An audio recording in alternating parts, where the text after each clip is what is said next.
Well, good morning. It is Thursday.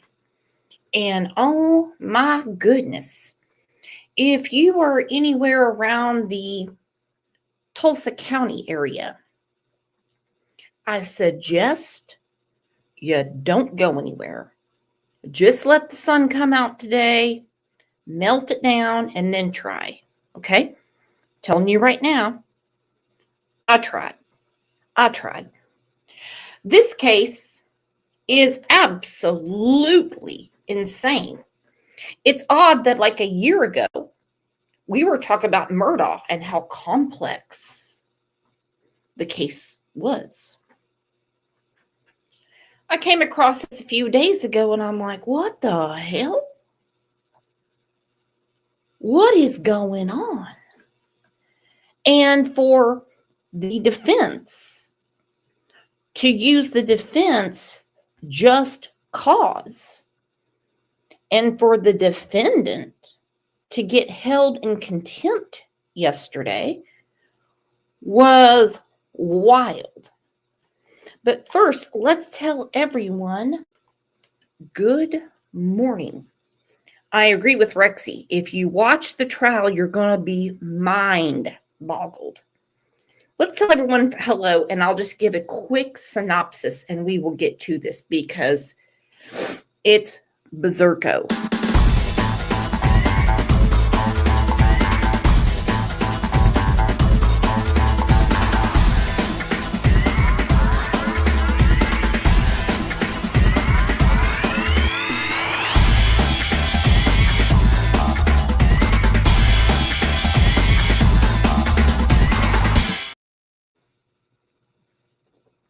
So glad you guys are here, and you will not believe this.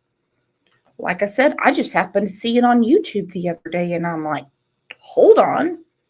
What is this? A headline, just like you're seeing right now. And normally, we follow cases to the end. I can't say it for this case because I didn't know till earlier in the week. A South Carolina woman was found dead, her body surrounded by rose petals. That's the reason they're calling it the Rose Petal murder. Christina Parcell, 41, was stabbed to death in her Greer, South Carolina home in October of 2021. The disturbing scene showed rose petals scattered around her body. Zachary Hughes, a concert pianist trained at Juilliard,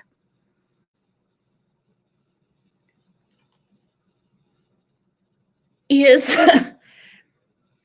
the suspect. Not just a suspect, he admitted to it. Here he is. That is Zachary Hughes, the young-looking kid on the left. Okay, the victim with the puppy dog, that is Christina Parcell. Now, she is no longer amongst the living. And below her picture is her ex and her baby's daddy, I'll say it that way, John Mello. Okay, so he's in jail. Zach is in jail. She's dead. And then she has a boyfriend. Here he is. He's in jail for, I'll just say, crimes against children. Okay? We got that far. And it is crazy. And what is Muscles doing? Y'all get your umbrellas because it is officially raining up in here.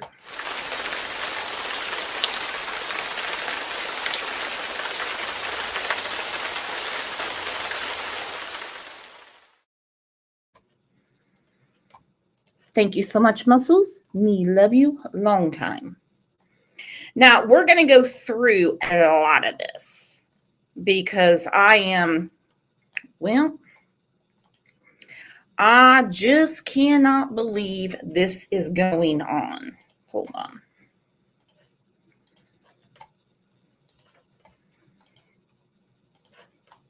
All right, I'm back. So again, let's go through it. Zachary Hughes. He's on the screen right now. The ex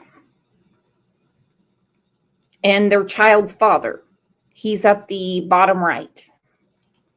New boyfriend, who's in jail for, again, I'm going to say, crimes related to children. His name is Brad Post, and that's him. So again, remember, the trial's going on right now. The state has rested. The defense is giving it a good college try. So let me ask you, what do you think about the defense just cause?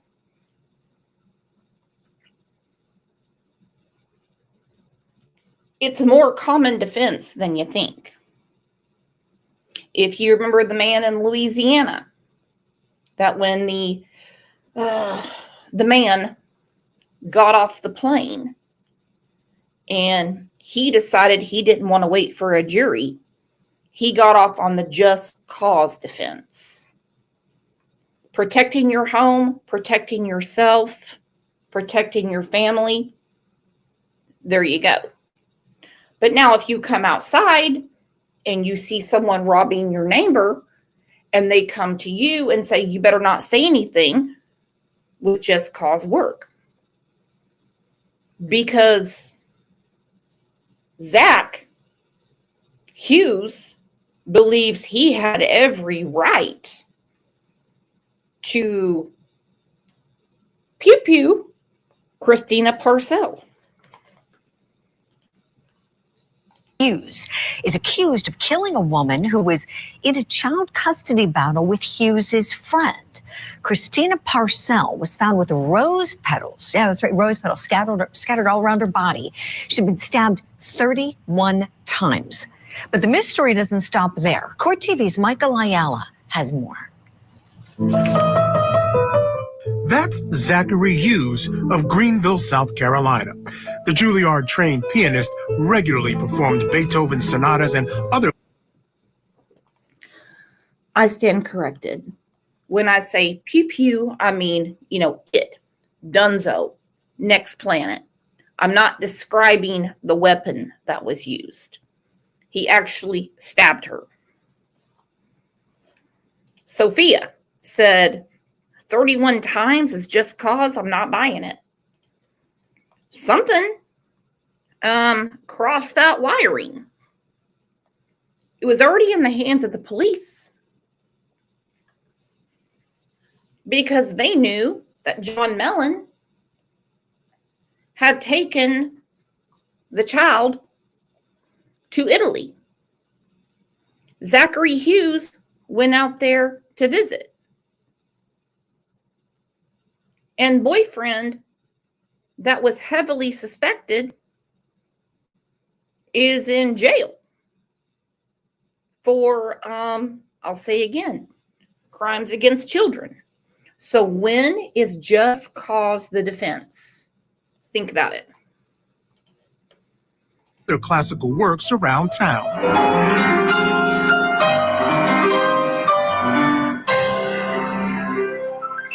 Then, in 2021, he was charged with murder. Look at this. If I was ever going to be stabbed, I would want Rexy to do it. This is how you find the silver lining. Look at our girl Rexy. She said she really wasn't stabbed that many times. A lot of injuries were just slashes. Thank you, Rexy. You know how to make everything much better. Put a 1 in chat if you ever get stabbed, you want Rexy to do it. Rexy, that is the best comment of the day. I love it.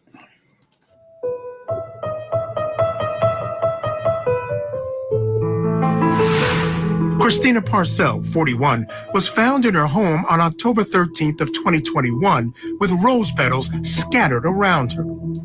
She was brutally stabbed to death in her neck and head area, approximately 31 different stab wounds by a sharp object, most likely a knife. Prosecutors say Ring doorbell videos show Hughes entering Parcells' home before the murder and leaving the neighborhood after. Christina Parcell has a daughter who is around the age of 9, and she was engaged in an extremely contentious custody battle with the father of the child. The father of the child and Zach Hughes are very close friends. The men aren't only friends, they're also co-defendants in another case. They're accused of sending nude or pornographic images of Parcell to individuals and businesses.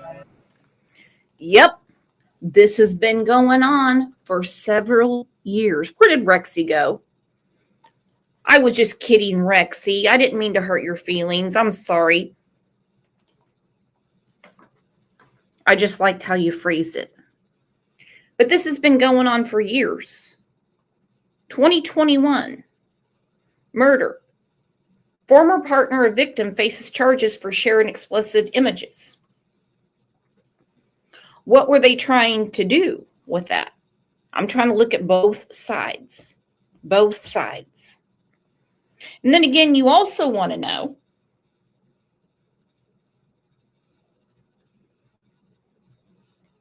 what was the agencies that were notified of the suspicions doing. From what I'm gathering, this is not a Michael Long situation. Nobody's making anything up. The reason I'm saying that is because Brad Post is in jail. Months before she was killed.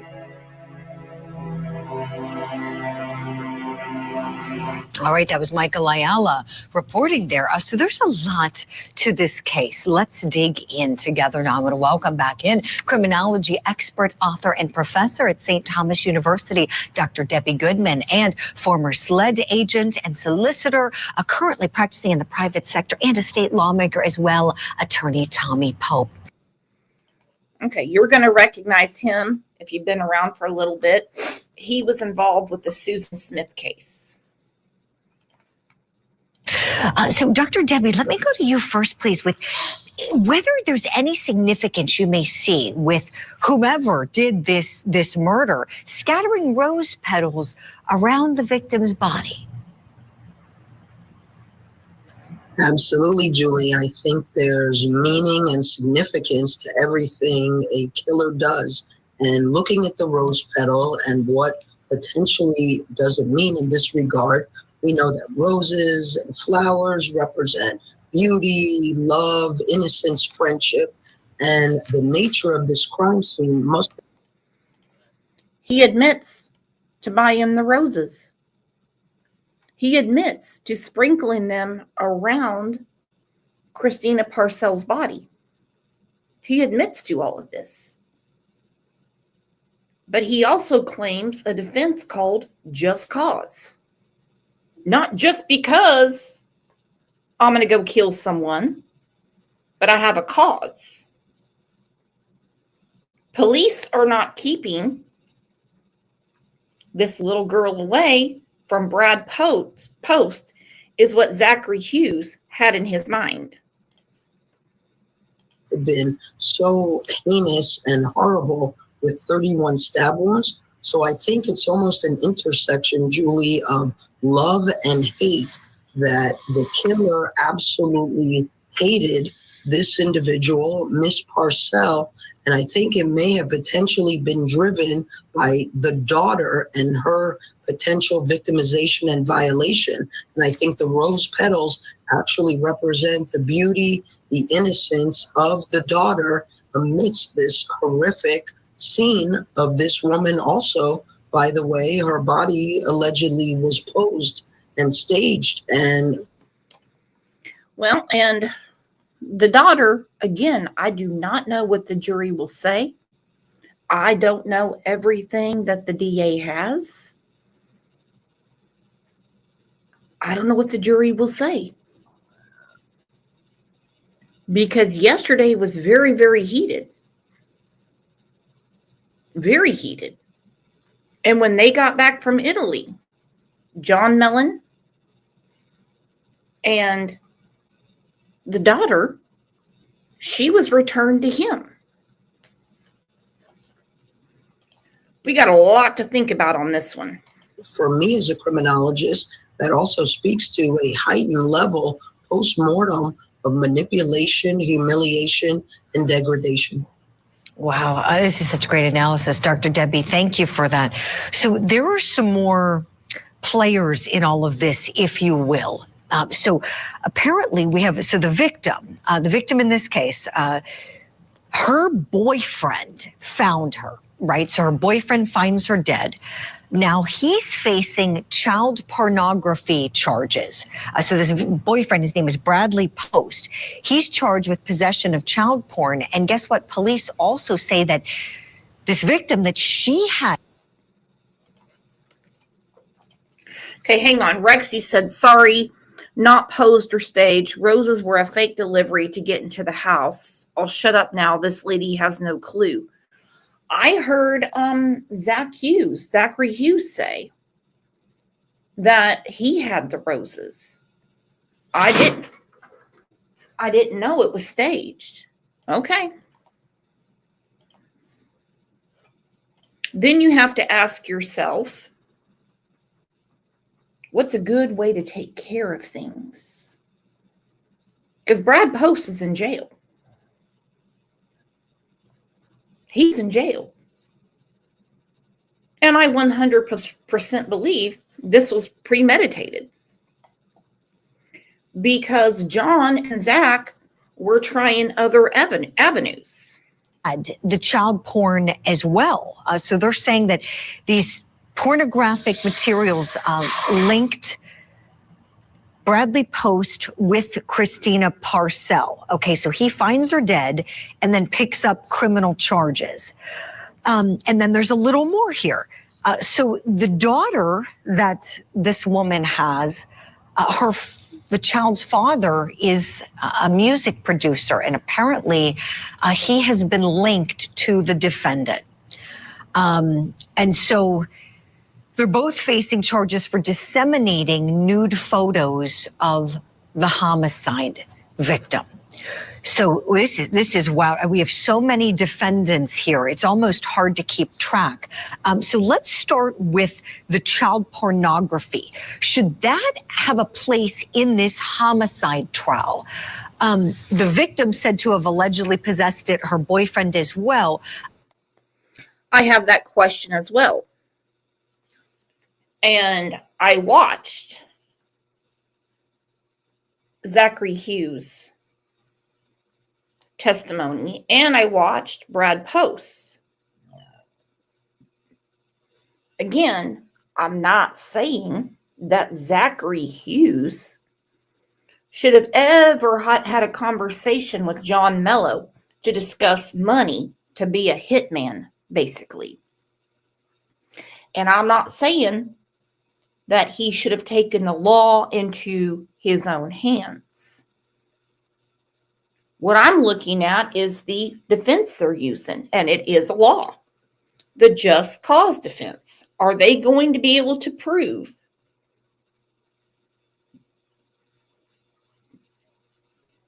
if anything was happening to John and Christina's daughter?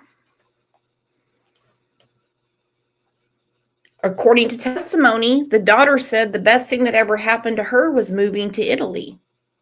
And they left it at that. Tommy Pope, the boyfriend's a big witness, finding her there dead. Tell me, do you think as a prosecutor you would want this information coming in, or should it stay out? I think the prosecutor has actually moved to keep it out, to keep it separated. But, when I first heard the Rose Petal thing, going back to Debbie, I thought, unrequited love, it's always the ex-boyfriend that won't let it go or whatever. But as you look at this, you almost need a dry erase board to write the players, like you said, because Mello, who you have up on the screen now, the father of the child, is good friends with the defendant. Okay. Rexy said they found pics of the daughter on mom's phone. SA.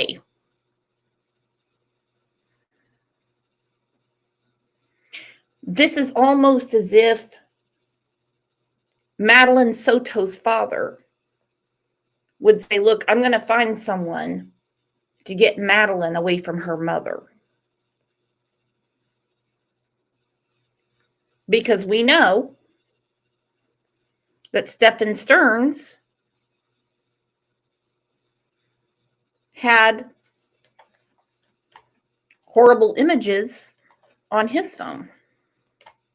Wondering, let's leave out the child porn part now, but I'm wondering, is Hughes working as an agent of Mello, so to speak? Is he working as an adjunct to carry out his goals?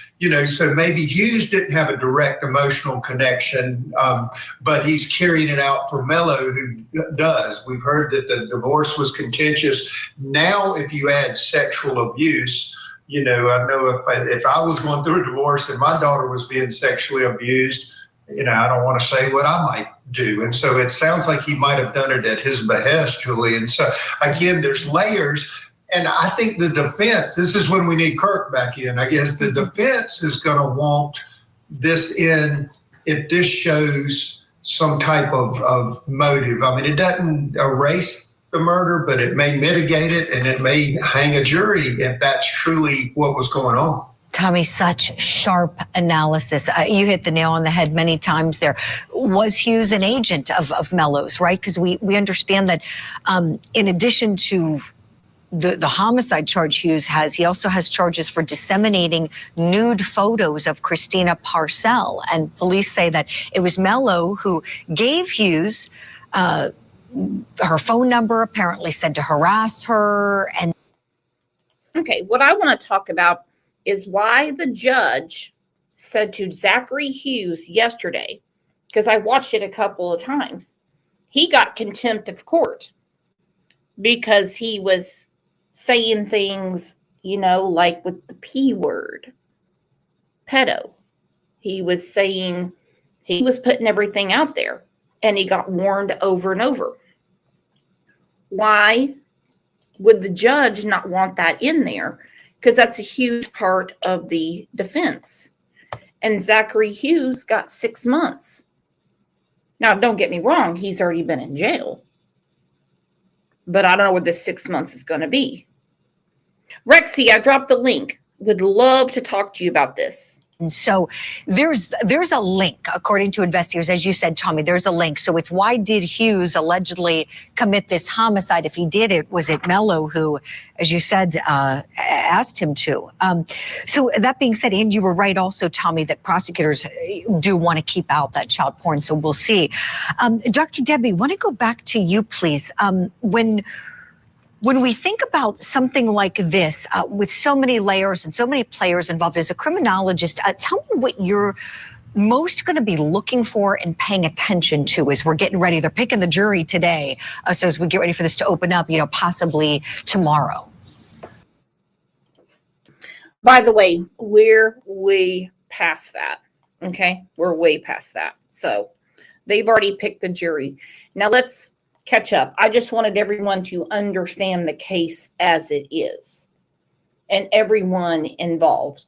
Obviously, Christina Parcell, she is the victim. She got she was murdered. Okay, she was stabbed. Zach Hughes was on the stand yesterday, basically admitting to it. And why? John Mello is her ex. Brad Post is another ex that's in jail for crimes against children. I've got to put it that way. Let's look at the timeline. That'll help catch us up. This is the video that they have of Zachary Hughes going to the house to murder. Concert pianist Zachary Hughes. He's accused of murdering Christina Parcell, allegedly stabbing her 31 times and then surrounding her body with rose petals. We're playing some unaired footage from Tuesday as we get ready for court to begin today. So now let's go to the next witness. That was all for the neighbor, what we just heard before the break. Next witness up is a detective, and he's going to have some ring camera footage to show the jury. You heard Agent, you did not hear, but Agent Sled Agent Hropshire testified about enhancing these photos. Right. But when did y'all obtain this evidence in further to the investigation? So I had been on scene probably 25 to 35 minutes. And as soon as I obtained this, I asked the homeowner, which is, I believe his name again was Chris. He emailed that to me, to my county phone, and I sent that to Sergeant Kelly with the technical services unit with the Greenville County Sheriff's Office for reason being he could see that a lot better in his office on a large big screen TV. You notice how Zachary Hughes is listening to all of this and doesn't care. I don't mean in a psychopathic way or a psychotic way. Any of the big words people use to describe someone that's guilty. He's more stoic, like standing his ground. And he could give us more details other than watching this on cell phones on scene. And would you consider this sort of a break in the case? At this point, absolutely. Why is that?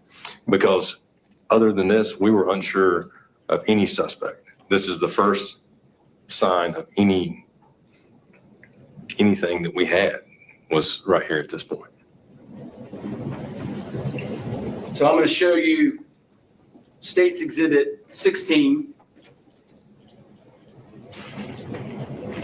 And I'm going to have you kind of walk us through what we're seeing on these Okay. photos, okay?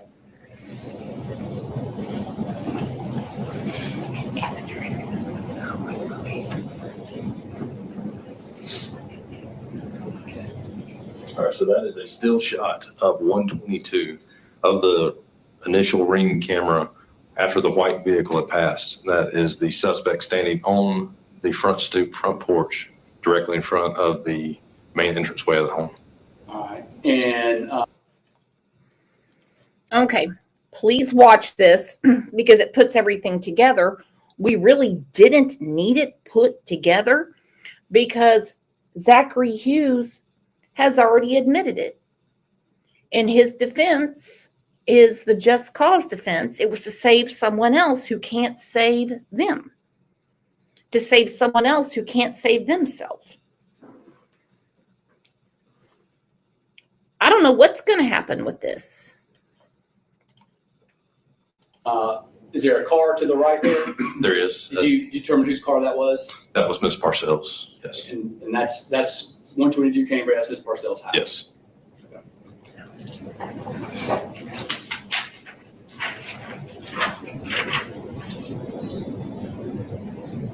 And what is that? That is the same instant location, 122 Cambridge, with the suspect stepping onto the front steps.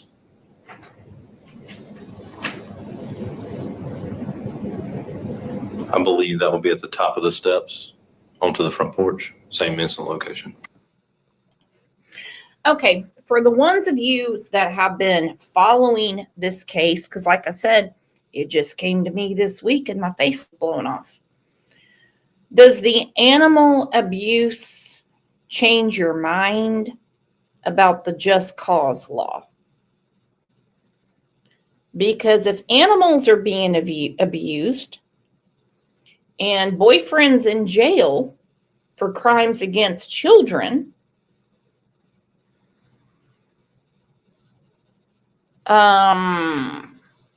do you agree with just cause? I'm sorry, I'm not saying the exhibit. That was exhibit 18. Exhibit 19. Will be directly after stepping onto the front porch. Exhibit 20. Be at the front door. Exhibit 21. Opening the front door. And exhibit 22. He's stepping into the inside the residence. And I know we just reviewed the video. On the video, can you see the individual going inside? Briefly, yes, right before it cuts off. So as part of your investigation and canvassing, are you also trying to establish a timeline as well? Yes, sir.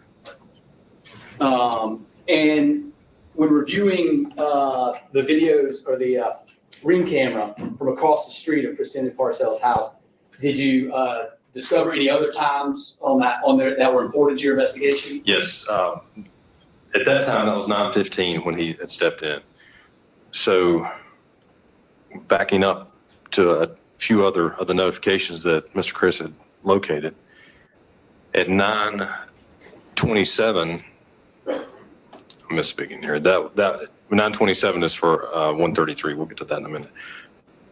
At 9:15, he is stepping in the house. She arrives at the home at 9:12.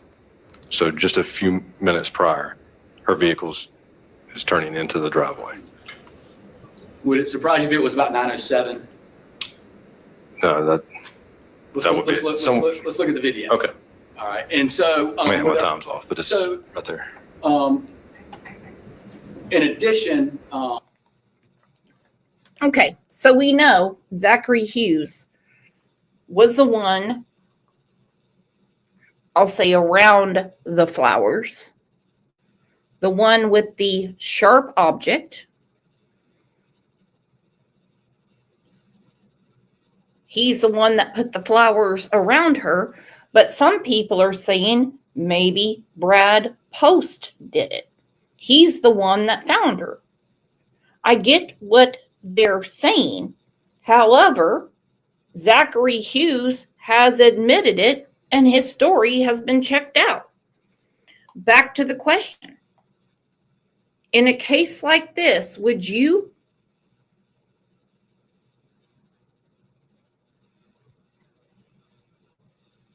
vote for just cause and let Zachary Hughes out and John Mello?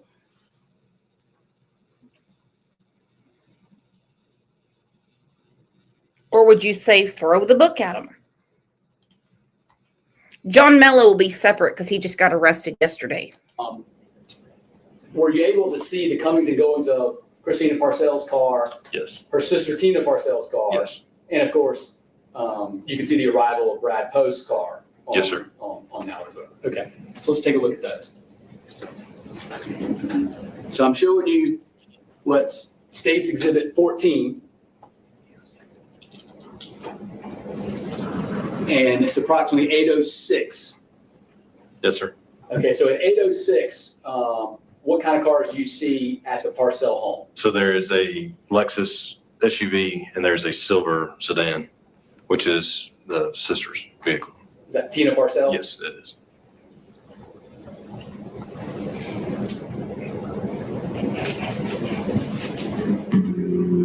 All right, this is at 8:11, and the only vehicle there is the sister. Her vehicle is in the driveway.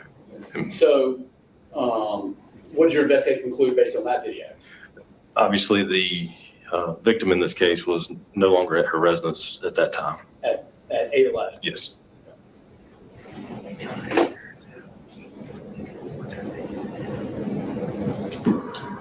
And now what time is that? That will be 8:35, and the silver sedan is fixed up. All right, so what do you think of this case so far? Hit us up on social media. Let us know.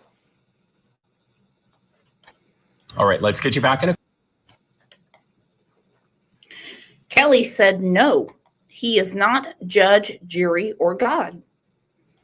Now we got to go back to, it's a lot to keep up with. This is from Fox Carolina, the 5 o'clock news to you, John Mello. And this is from several years ago.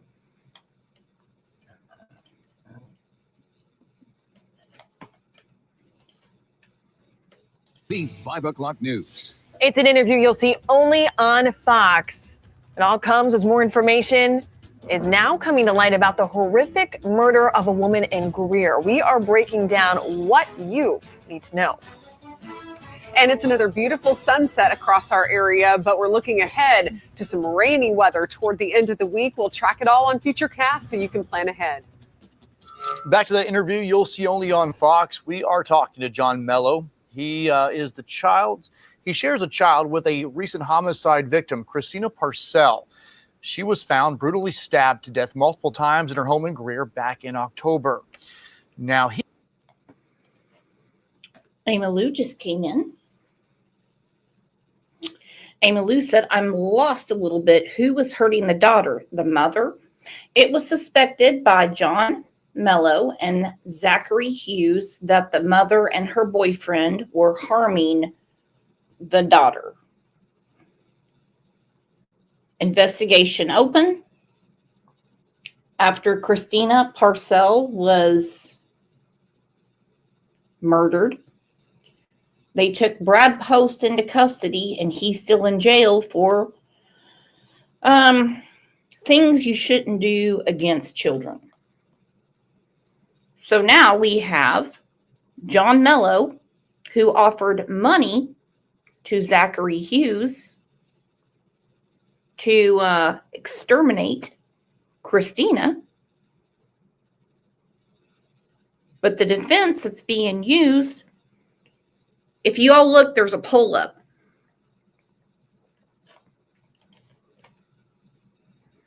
Yeah, take the poll. I want to see what you guys think. he is revealing new information about the ongoing custody battle over their child and why he took her out of the country, which led to his arrest. Fox Carolina's Carrie Weimer closely following this investigation since it happened. She's live in our newsroom with a lot of questions surrounding this entire case. Carrie.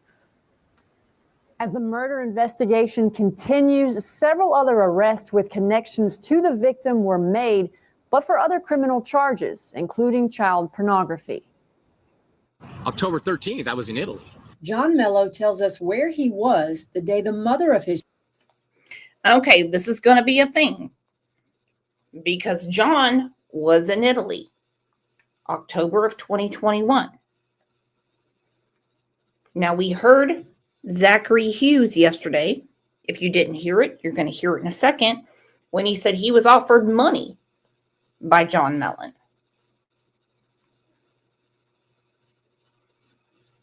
I keep wanting to say John Mellencamp. It's John Mello.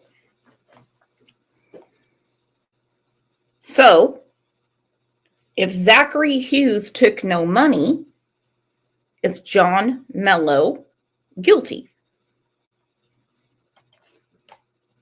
His child, Christina Parcell, was murdered in her home in Greer. After finding proof in court documents of Mello's friendship with Zachary Hughes, the man accused of killing Christina Parcell, we asked him his thoughts on how that looks. I can't help their perception. I can only pray and move forward for my child. I can't cater to people. I can't respond to people. You know, I can't do anything but focus all my efforts on the well-being of my child. Mello says he came back to the States a week after the murder and was arrested on charges from last year when he took their child to Italy against court order. Yep, he did. He did. And between you, me, and the gatepost, I will say John Mello's pretty damn crazy.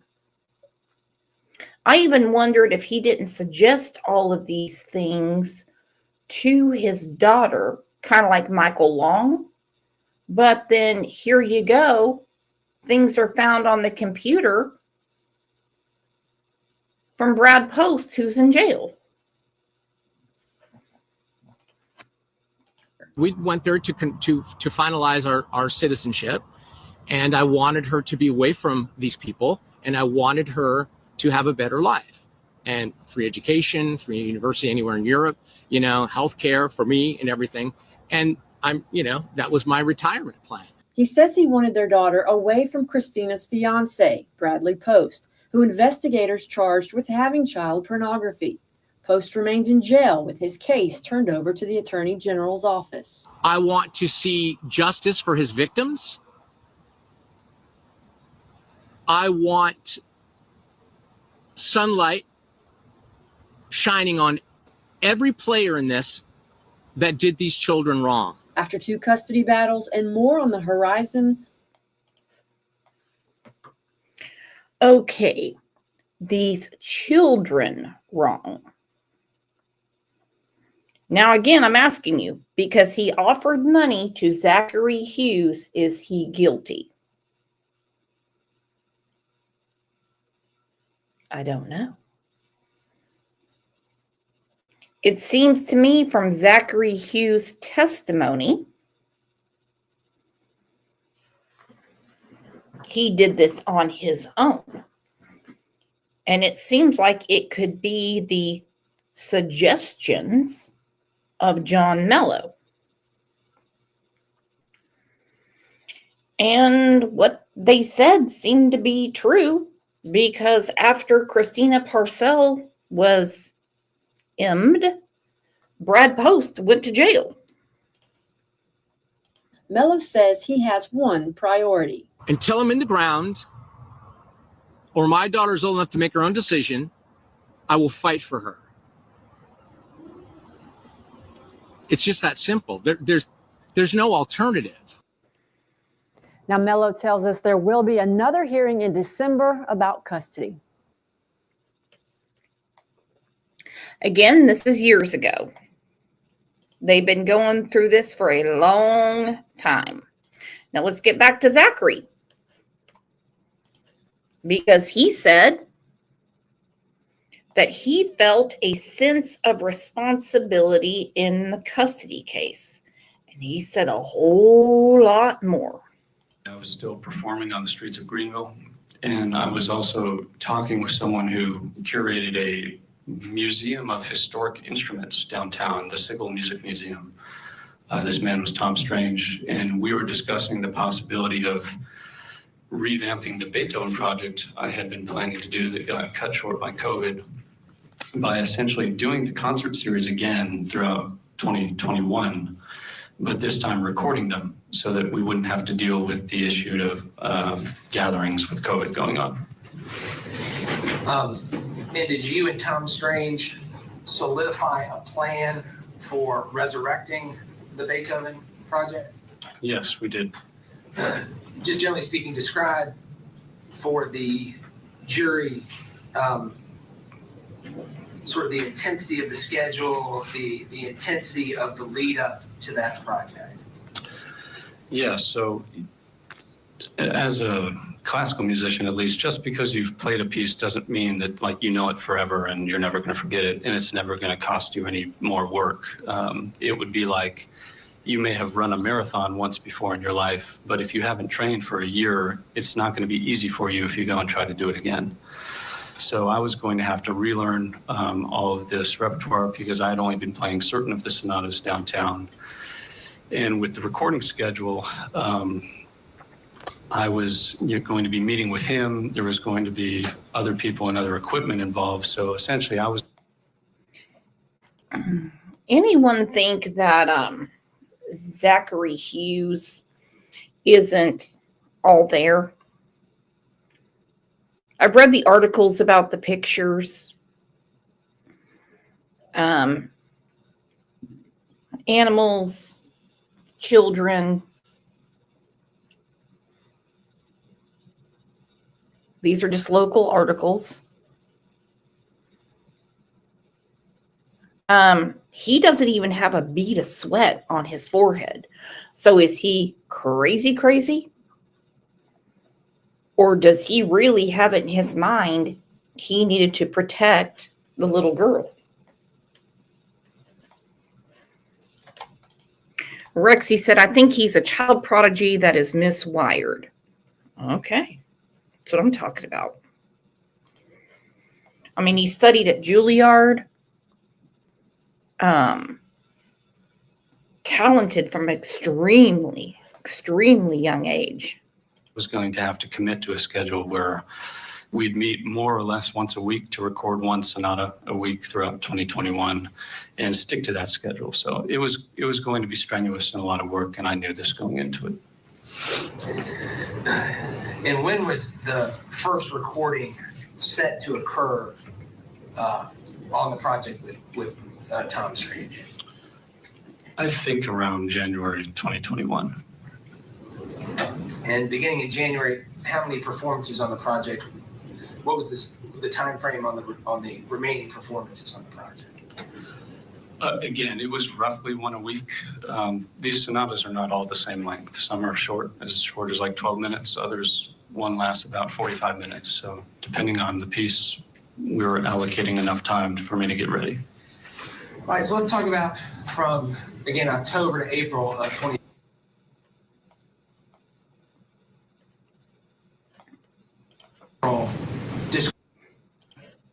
I would think most attorneys would say, don't take the stand. Let's just go through reasonable doubt and go that way. Because you might have been there, but you didn't find the body. I mean, something. But letting him take the stand, freaked me out. Describe to the jury what the communications were you were having with John Mello, the frequency of the communications. Just tell them about it. Like I said, I was excited for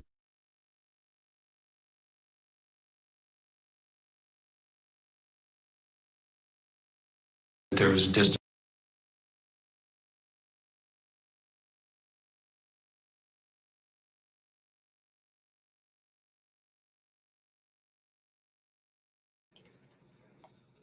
Baby doll said no. He needed to take the stand. She said because she was basically voting guilty until yesterday. And it was no secret from the beginning. It's in every article, everywhere that's covering the case. And now I'm seeing totally different comments that are, this was justified. In between them. And our communications had died off a bit after they left. John is interesting. He's also a lot. He's a very dramatic person. And it was a bit of a relief to just not be running into him downtown all the time because I had a lot of practice I was doing. And sometimes I didn't have time to hang out as much as he might have wanted to. So our communications petered out. Were you relieved in some ways that your communications with him had slowed down or stopped? To a degree, yeah. All right. In April of 2021, did your communications with John and the frequency of them increase dramatically? Yes. Why did your communications with John increase dramatically in April of 2021? Like I said, our communications had petered out, but they hadn't completely ceased. So he had let me know that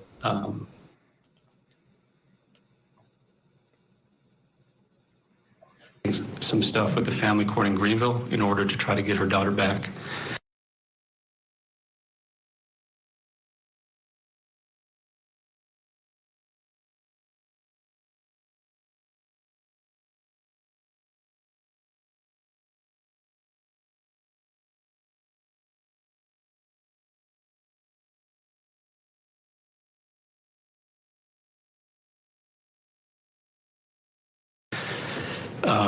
He was very worried that she might succeed in doing this for reasons I've already spoken about. Hold on, I've got to go back.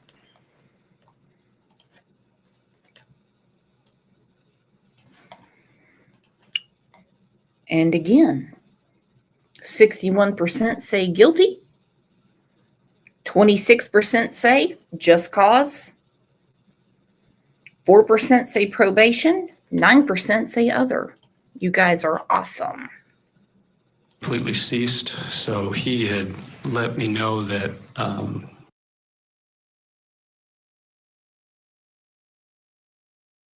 some stuff with the family court in Greenville in order to try to get her daughter back. He was very worried that she might succeed in doing this for reasons I've already spoken about. And in April, he sent me a message, and it was clear from the text that he was very upset, just saying that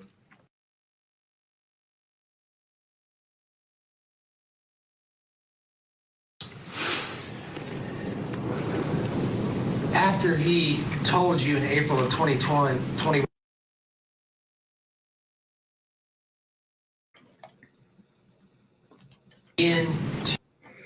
Okay, real quick before anyone asks, I am not going to put a picture out of John and Christina's daughter. I am not going to mention her name. Her name is very easy to find. She obviously right now is not with her mother because she's dead, not with her father because he's in jail, certainly not with Brad because he's in jail. So I understand some people say, well, where's she at? Where's she at? Let's not worry about it. Let's just pray she's safe.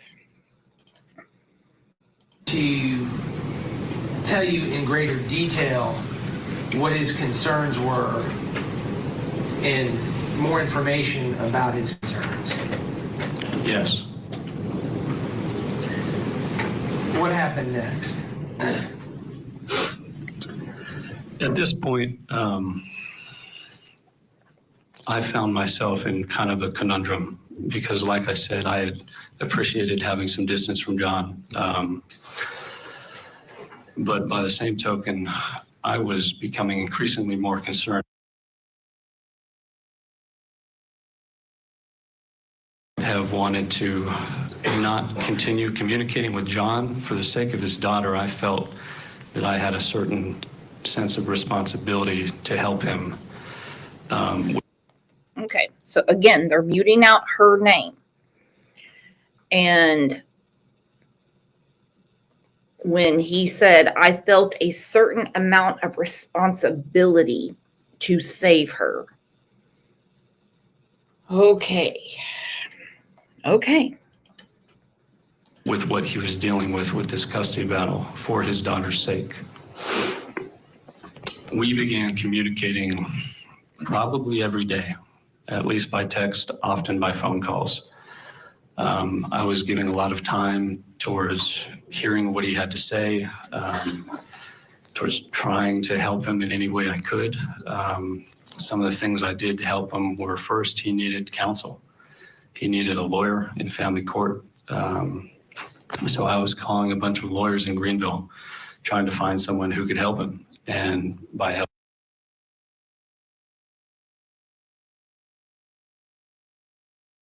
he had left it with a tenant who absolutely trashed it. It was like nothing I'd ever seen. Like the air was hardly breathable. So I was buying a dehumidifier, getting cleaning supplies, hiring Mikey Manigo, who testified last week, to help me clean out his house so that. Okay, call me crazy, disagree with me, whatever you want. I think the children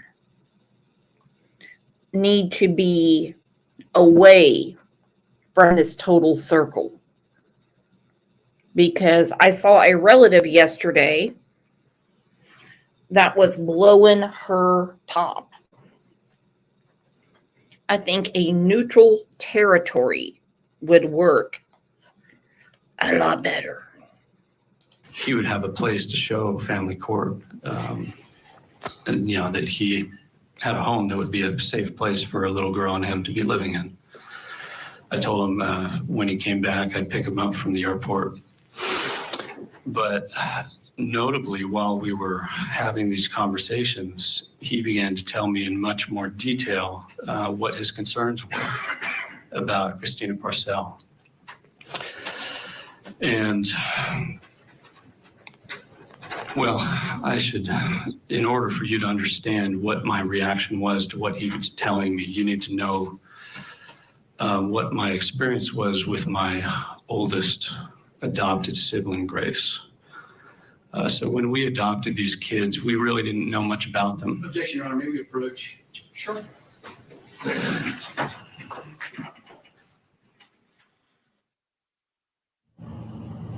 All right, well, they're on a sidebar. Let's do this. Let's bring in our guest for this hour. Here to discuss from Los Angeles, California, we have trial attorney, friend of the program.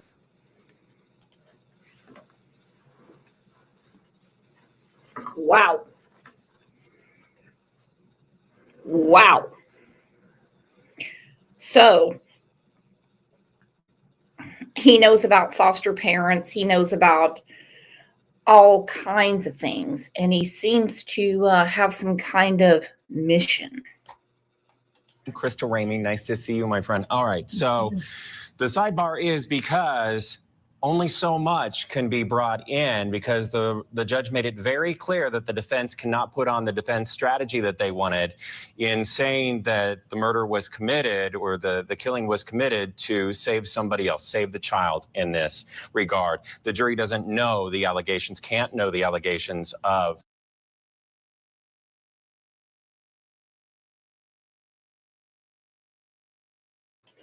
I'm not understanding this. If you're claiming just cause, then they have to know the allegations. Let's go to this,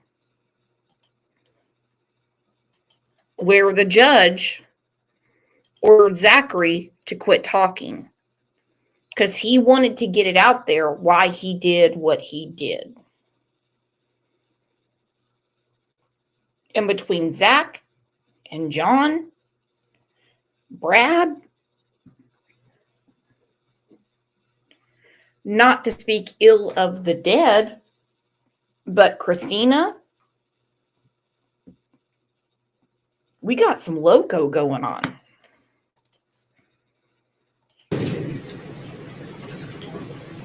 you remember how many vehicles were parked in the driveway when you got there? One. When you arrived at the house and you got off your bike, what did you do?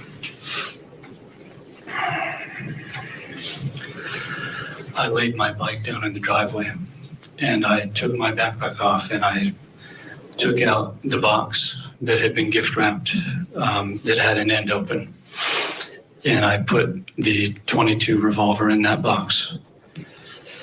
And I put the backpack back on my back and I took a bunch of roses and I walked up to the door and I rang the doorbell.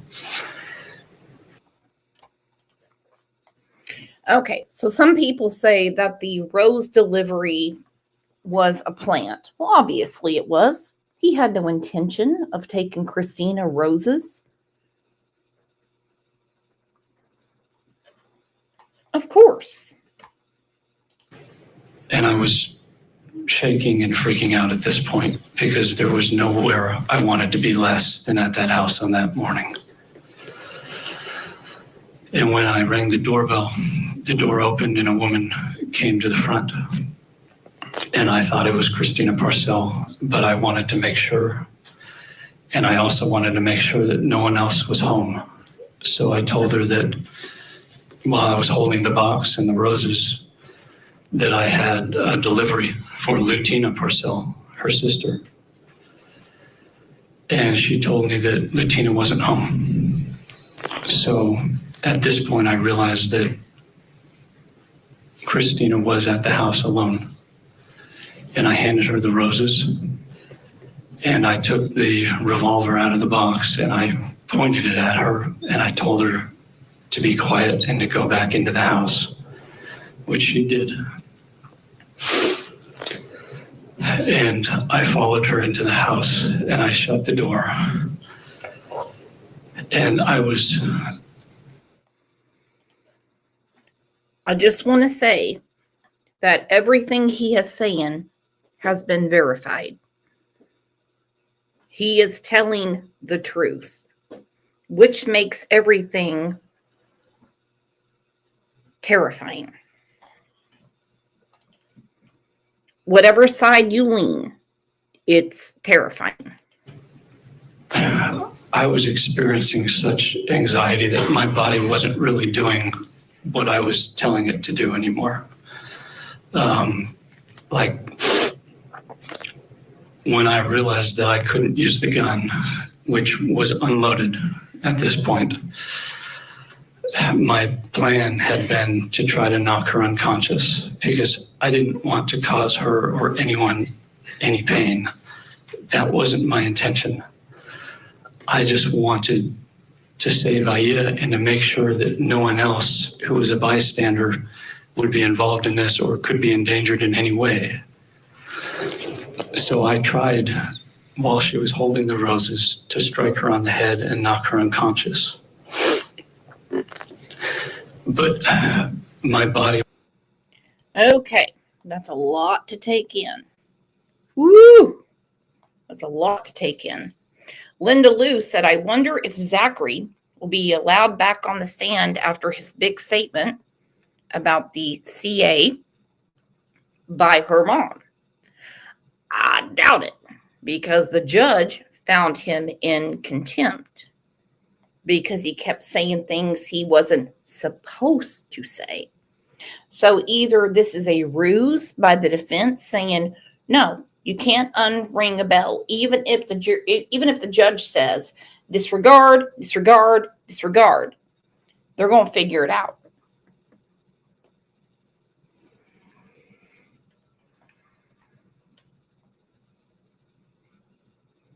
And Christina's not here to be prosecuted.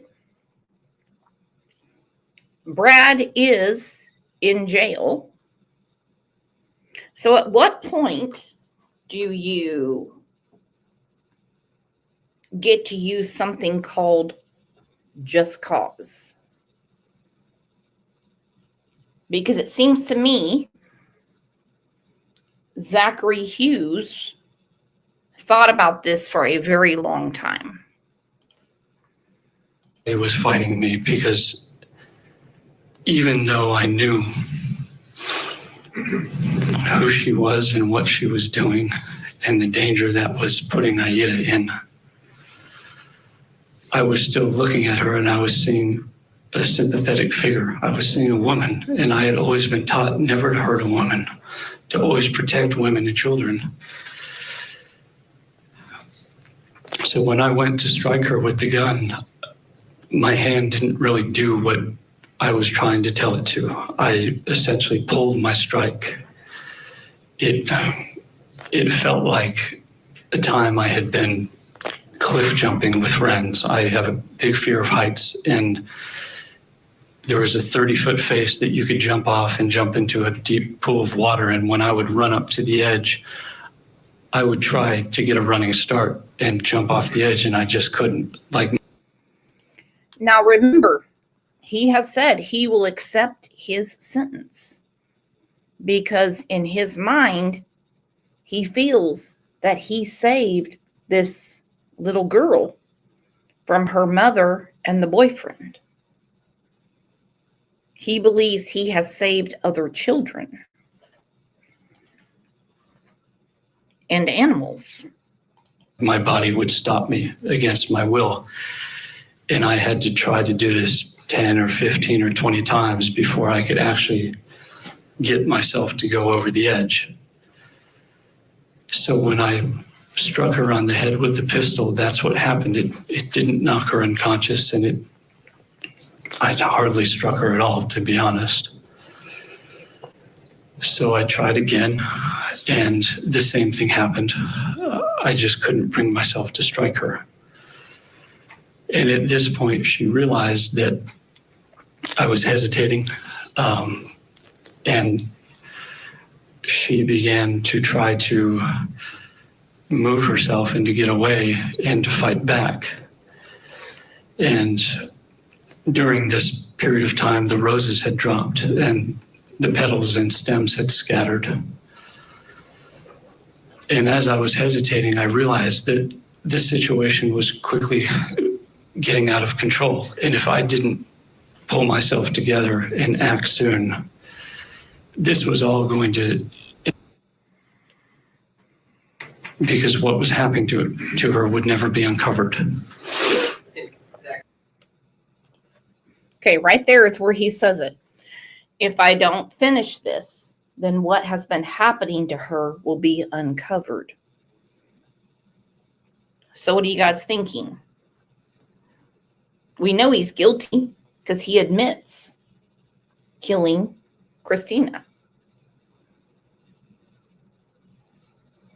Should they give him probation with some meds?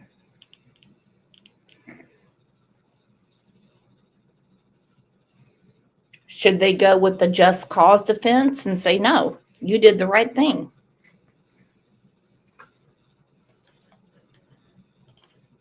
He's reliving everything right now. Quick question. You heard testimony that at this time, Christina weighed 163 pounds. How much did you weigh on October the 13th? 160. Go ahead. So I realized that I was going to have to somehow force myself to do this at any cost. So I pulled out the knife I was wearing. And even though I knew I wasn't going to be able to strike her with any amount of force, I still tried. So I started striking her, though my strikes were pulled. And I think the knife made contact with her, but it wasn't stopping her, and it wasn't inflicting anything that could be a fatal blow. Okay. Everyone is feeling some kind of way because, yes, there's 31 wounds, but they're not all stabs. Okay. So Christina Parcell died a horrible death. There's no getting around that. There's no getting around it. But if he has in his mind that I did this for a reason, then what do you do with someone like this? The best thing to do, if you feel a child is at harm, you just keep calling the police for well check visits. Somebody will pay attention. Or you show up with them and say no.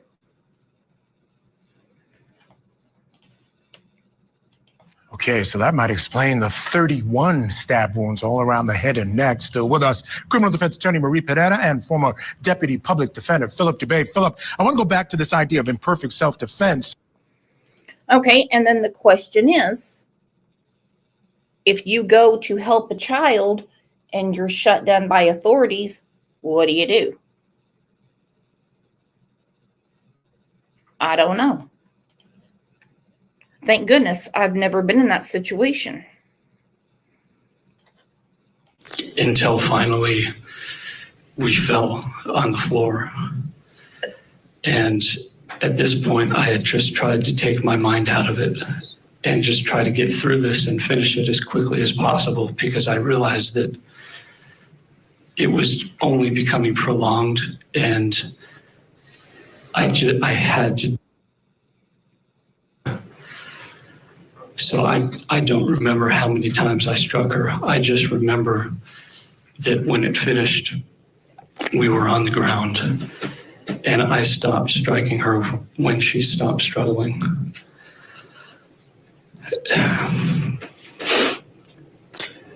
And at this point, I stood up, and I was still freaking out, and I was in kind of a daze.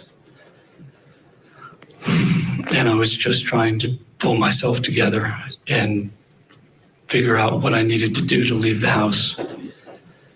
And again, I wanted to make sure that I didn't leave anything behind that would connect me to it, because then I believe John would be connected to it, and it would only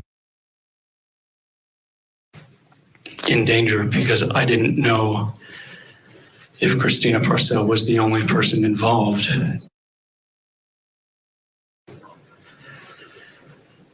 and she wasn't.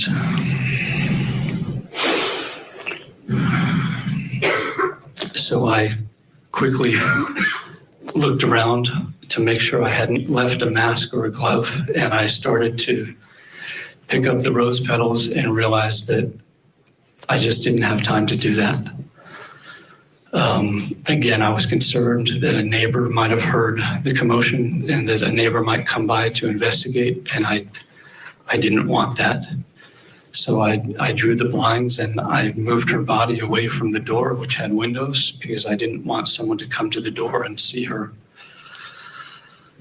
And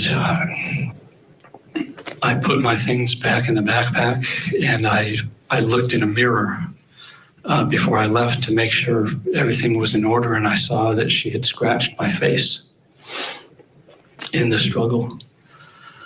And of course, I realized that this could leave DNA.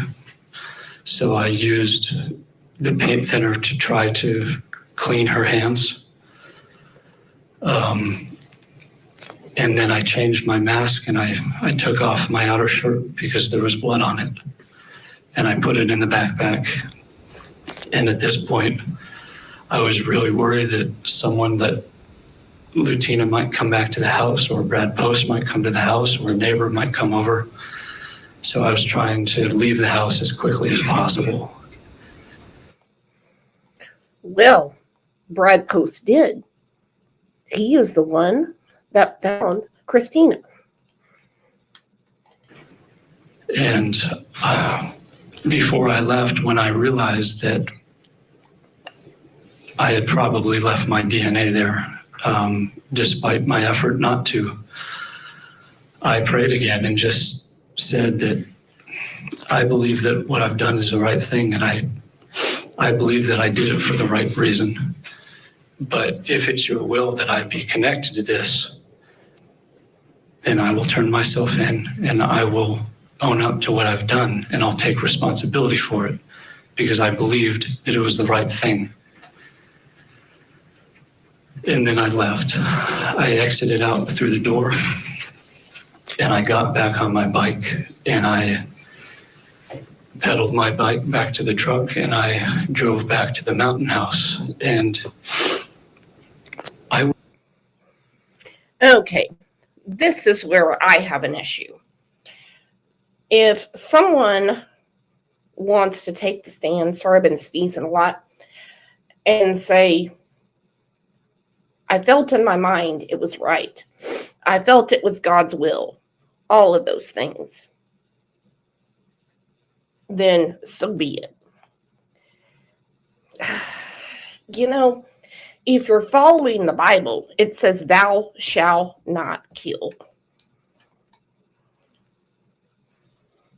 But you can definitely tell that he believed this was the right thing to do.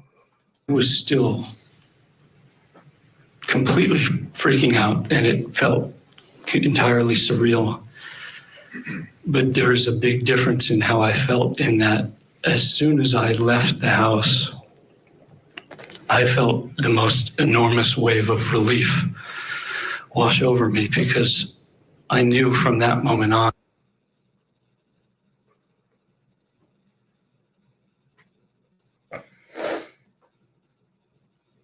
sexual abuse that her mother was perpetrating on her. And there is proof to that the state is hiding from you. Your Honor, instructed to be quiet. Okay, you need to stop talking. Okay, this is when shit gets real. Fatal paper cut. You okay, Brooks? Yeah, I'm just stopped up. Not like Candace is stopped up. So they shut him down. They say, no, no, no. You can't bring up the C-SCAM. You can't bring up pictures. You can't bring up anything like that.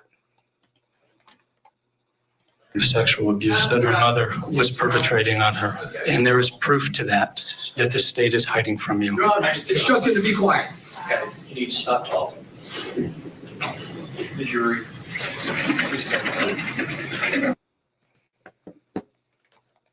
Do you remember? Okay. Now to get the full story, you have to go to Bradley Post. This is from Fitz News. Fitz News. Now, look at him.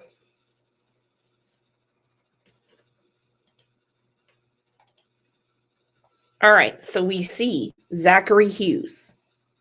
He's in jail. Christina Parcell. She has been murdered. Below her is her ex, John Mello. Then you get to her boyfriend, who is in jail as well. And all of this comes in to the jury's decision. Is this the just cause defense? Or did Zachary Hughes just go crazy? Because he never took any money from John Mello. Yes. And was this custody dispute ongoing from 2016 up until 2021? Yes. And how were you involved in the child custody dispute? I would listen to her talk. Sometimes I'd assist her to go to an attorney, whatever, but, she'd just tell me about what it was. Was it contentious? I'm not sure what you mean. Was there a lot going on in it? Yes. Was John Mello fighting very hard from his perspective? Yes. And Christine? Okay, I'm going to say this. Brad Post is a creepy dude. And Brad Post gave Christina Parcell a lot of money. A lot. Makes you wonder what the trade-off could have been. Christina was fighting as well. Yes. Now, do you know where Christina was living on October 13th, 2021? On Canebrake Drive. Is that 122 Canebrake? Yes.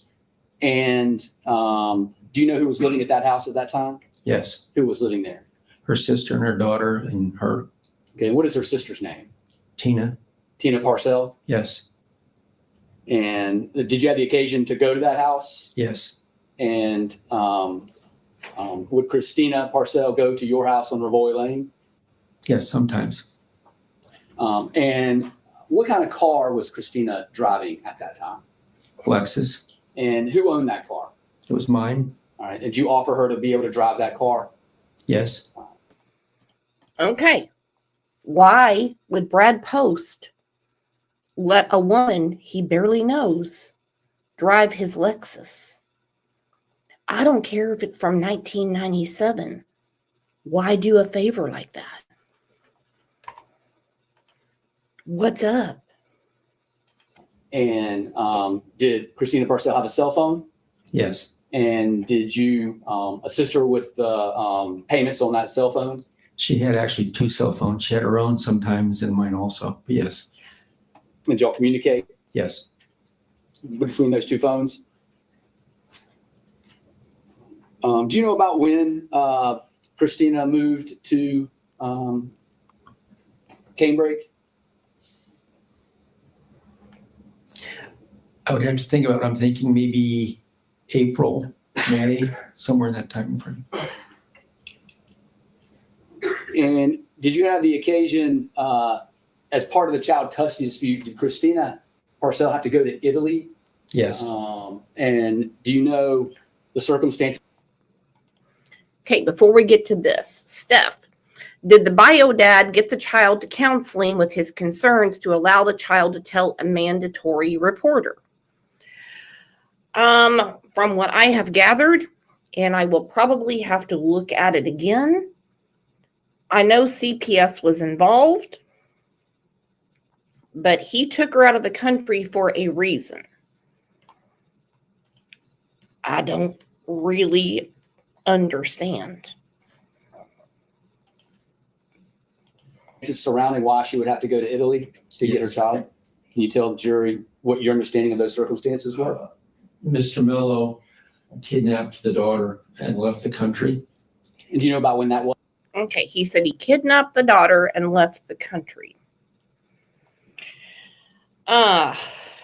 Jenny said, I honestly believe Zachary was doing this for the daughter. I do too. It was reported they found no problem. They didn't find the problem until after Christina died, and then Brad Post gets arrested. Was? If you can't remember, it's not. It was probably 6 months before April. Okay. Whatever that works out to be. Okay, and as a result of that, what did Christina do when moved to Italy with John Mello? She found out where he was located. She contacted her congressman and the State Department and the FBI. And did she attempt to attain the return back to the United States? Yes. How did she do that? To the State Department. I think it was the Hague Agreement. And did Christina actually fly over to Italy? Yes.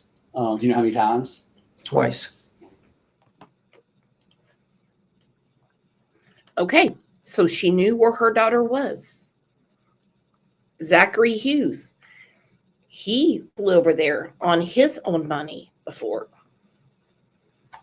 And I agree with Steph. I have no sympathy for these POSs. And this guy,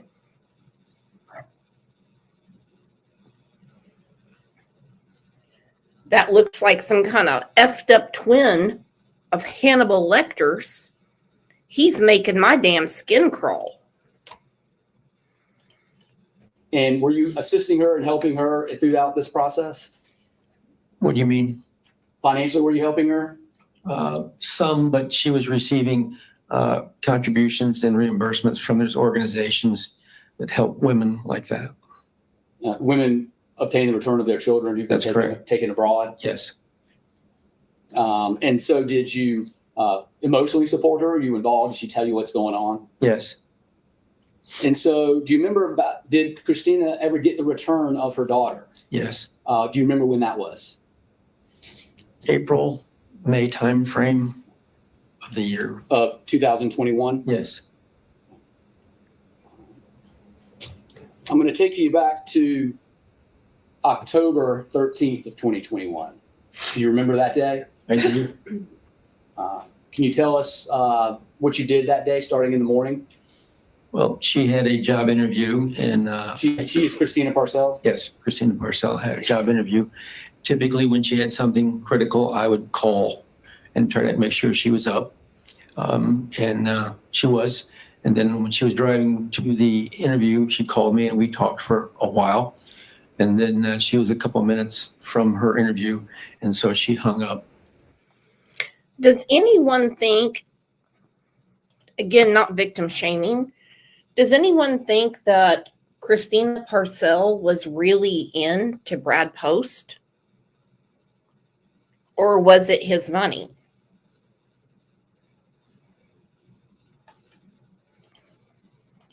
I don't know.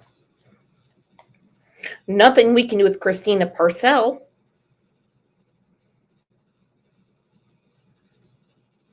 Because she's gone.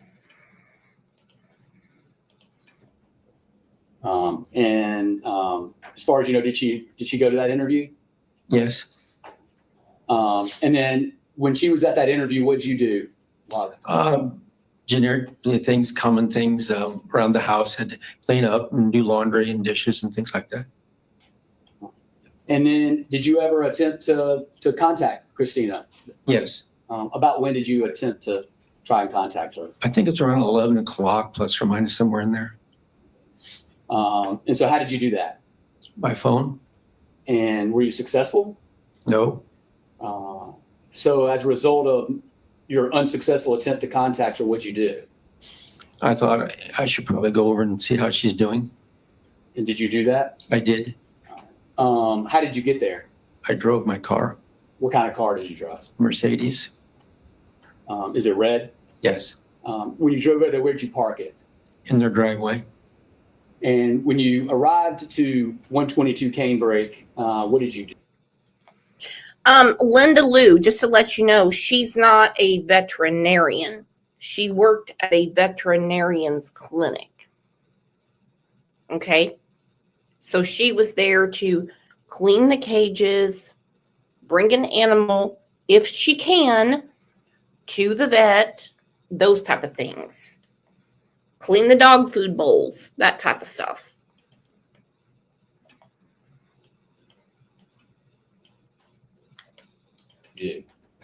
I went to the front door and rang the doorbell.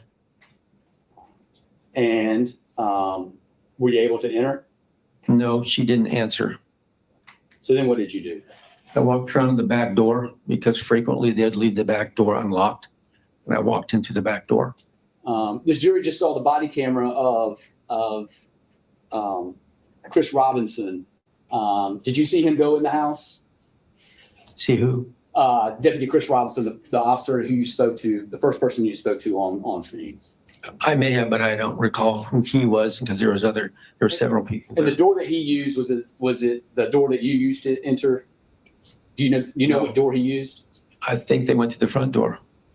No, they might have gone to the back door. That's right. Is that the door that you? Oh, she went to the back door. Again, not victim shaming, but a vet tech that decides to bring animals home with them that show up in the pictures is a little out there for me. I'm not cool with that. You used to enter the house? Yes. So you did enter the house? Right. Again, I'm not sure whether it was the front door or the back door that they entered.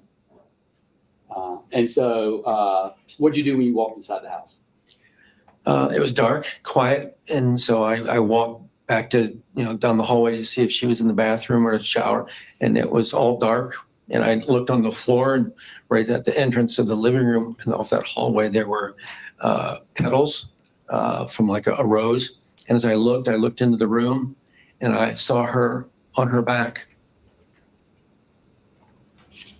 And when you saw her on her back, was there a lot of blood around the room? Yes.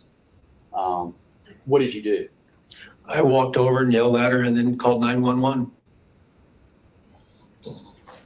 And when you called 911, what were you requesting? I told them who I was and where I was, and we needed, I guess, an ambulance or and the police assistance.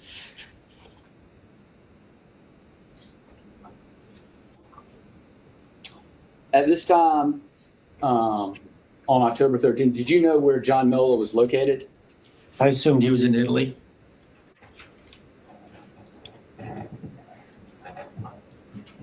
All right. Mr. Post, I'm going to show you some envelopes. I'm going to refer you sort of back to around June of that same year, 2021. And I'm going to show you some envelopes and ask you if you recognize these envelopes. And I'm going to show you States Exhibits 1, 2, 3, 4, 5, and 6. I'm going to start with Exhibit 1. I want to make sure the jury can hear me, okay? Yes. Stand this way. I'm going to start with Exhibit 1. And do you recognize that document? Why was this not allowed? What was going on in the house? My personal belief is that Zachary Hughes needs to have a little bit of therapy. Whatever they say. John Mello, the same. And maybe an inquisition into how many times we're called, considering Brad Post has these photographs on his phone. You have John Mellon. You have Zachary Hughes. We knew, I'm assuming based on what the daughter said, and had to step in one way or another.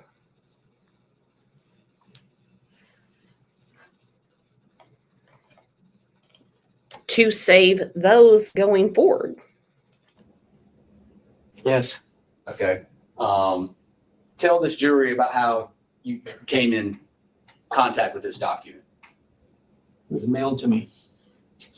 Say it again. It was mailed to me. Okay. And is your name on it? Yes. And the return address is a P.O. box. Whose P.O. box is that? It's also my P.O. box. And when about was it mailed to you?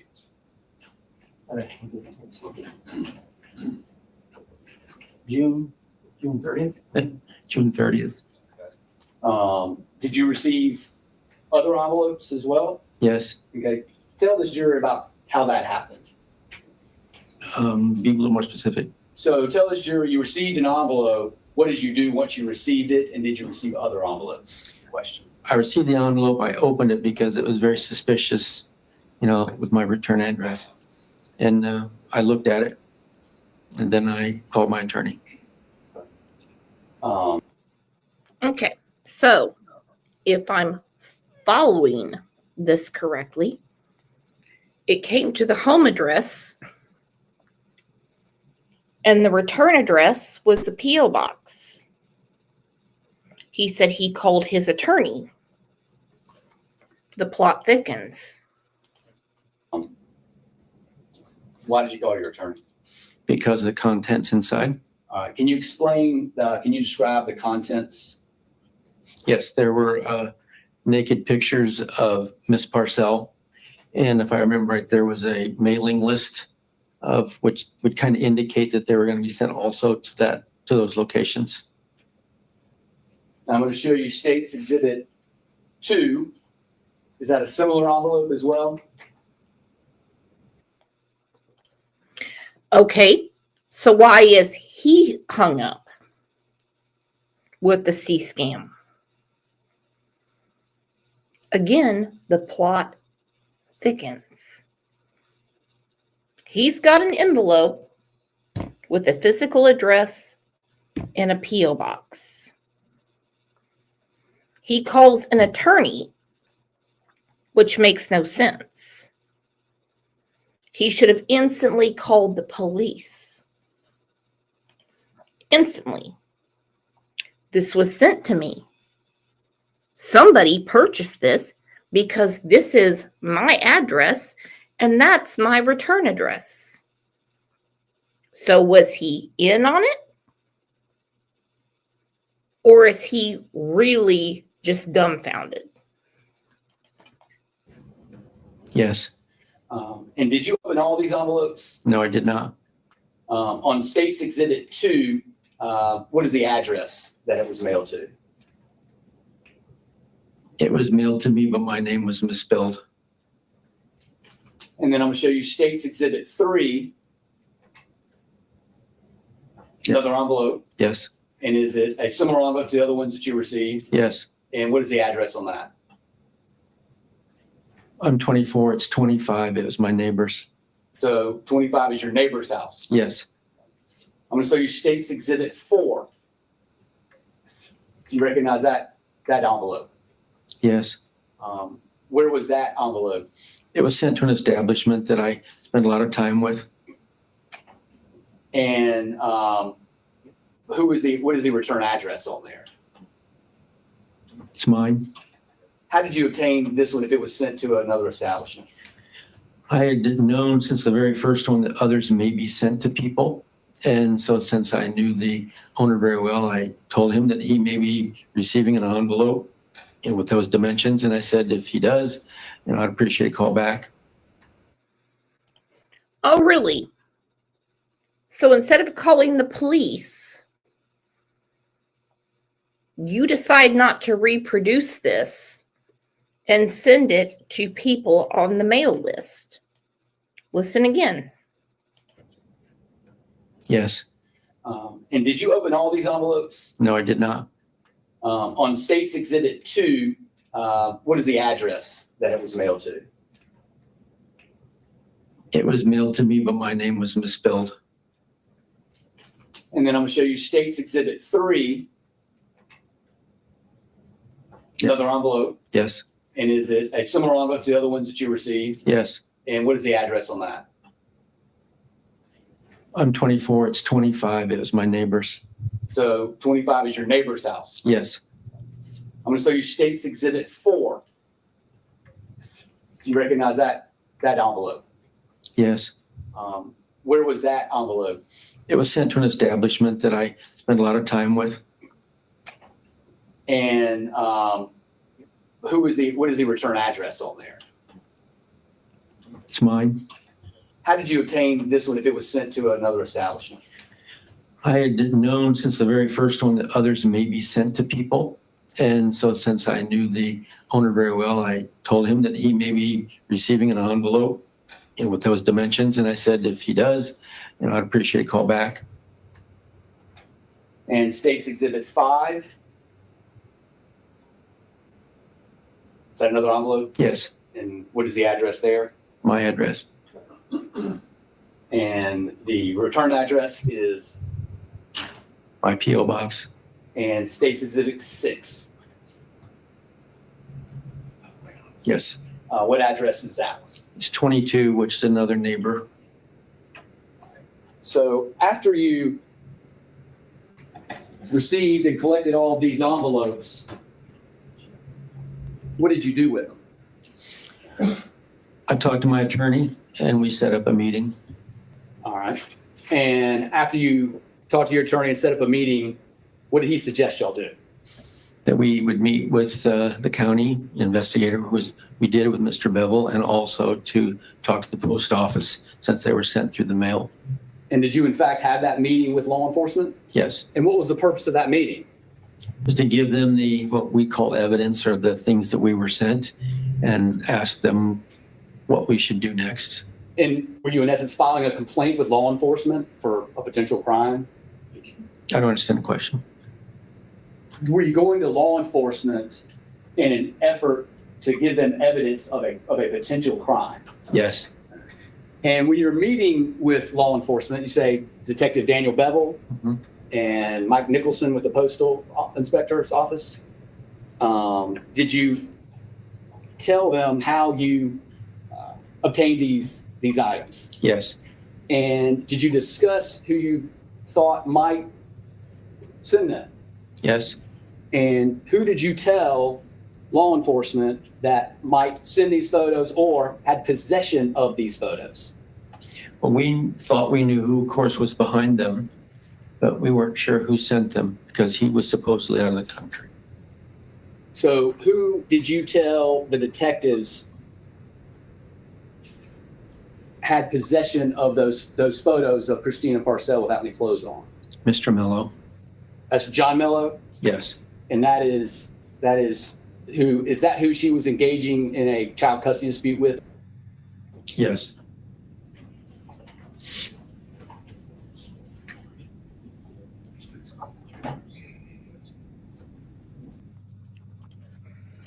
Okay, if this is the truth, and he believes he has been set up by John Mello and Zachary Hughes, then who took the pictures? Where did the mailing list come from? Why was it sent to one address and the return address was his P.O. box?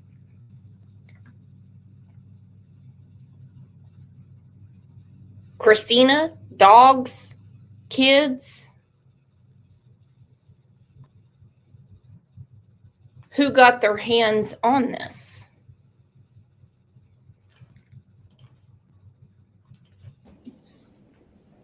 Now, finally, Mr. Post, I'm going to ask you, have you ever met Zachary Hughes? No. Have you ever talked to Zachary Hughes? No. Have you ever corresponded him with in any way, shape, or form through email, social media, or the like? No. When was the first time you knew who Zachary Hughes was?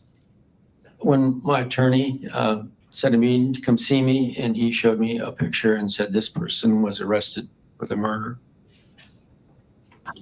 For the murder of Christina Parcell? That's correct. And a couple more questions, Mr. Post.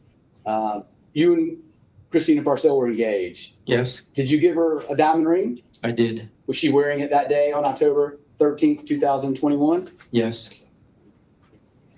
And on that day, did you provide her or give her any flowers the day before or that day? No. Didn't give her any roses or anything like that, did you? No.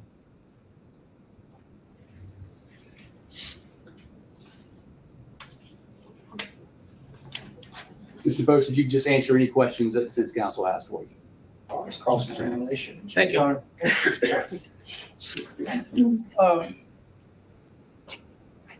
So, Mr. Post, just first question, you just mentioned that you were engaged and that she was wearing the ring. Do you remember telling law enforcement on the day this happened that she wasn't wearing a ring? No, I wouldn't say that. Okay. You don't recall saying that? No. You remember, now you're saying you remember seeing her with the ring? Yes. Okay. You were also asked if you've been charged with a crime. It's actually 9 charges, is it not? Correct. Okay. Ask you about I agree with Susan. Was he concerned someone was coming for you? You have agencies. You have John Mello. You have Zachary Hughes that are after you.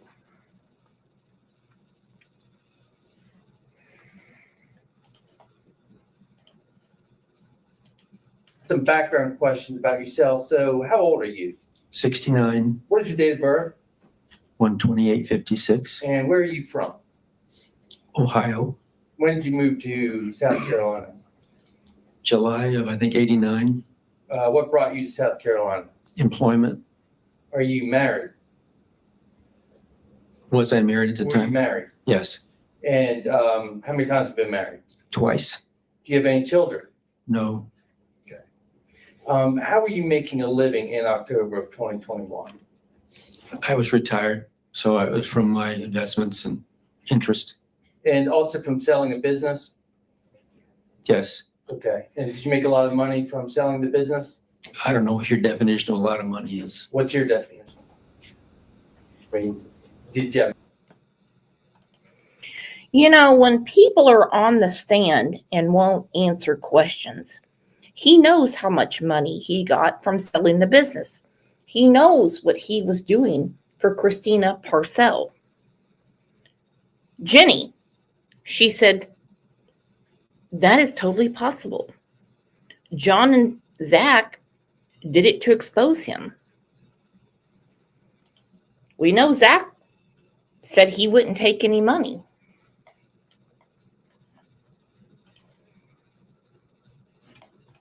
Yeah, we get weird things in the mail. We don't call an attorney. We call the police and say, come get this. No, ma'am. No, ma'am. Millions of dollars? It's actually relevant, Your Honor. All right. So when did you actually meet Christina Parcell? I met her at her father's cigar shop. Gosh, I kept 20 years prior. Okay. And you actually dated for a period of time back then? Again, that's the definition of date. Yes, we went to lunch or dinner, but it was only a couple of weeks and that was it. Okay. And why did y'all break up at that time? It just, wasn't chemistry and we both had other things to do. All right. And then you reconnected then in about 2016. Isn't that right? That's correct. And you began dating again at that time? Soon after.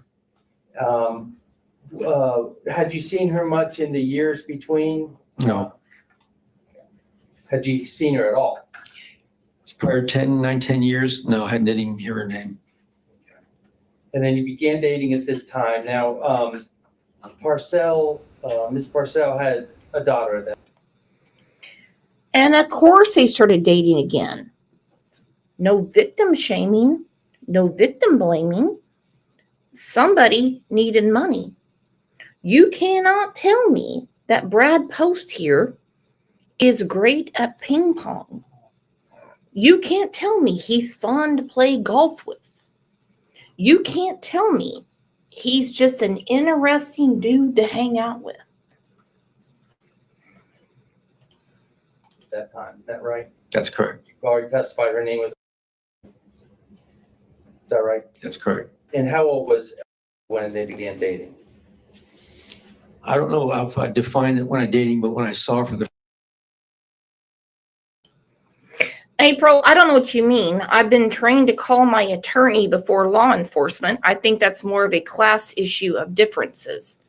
Well, I mean, I don't consider myself in the gutter, but if I get something concerning through the U.S. postal system, I'm going to call local authorities and say, I didn't order this. This is not mine. I'm not going to call an attorney and him say, oh, hide it, or call the police, pretend like you never saw it. I mean, you're talking about children that need to be saved. The first time in 2016, I think she was 3. Okay. And she gave up custody of that shortly after y'all started dating? I don't know the exact date, but she did change the custody arrangement.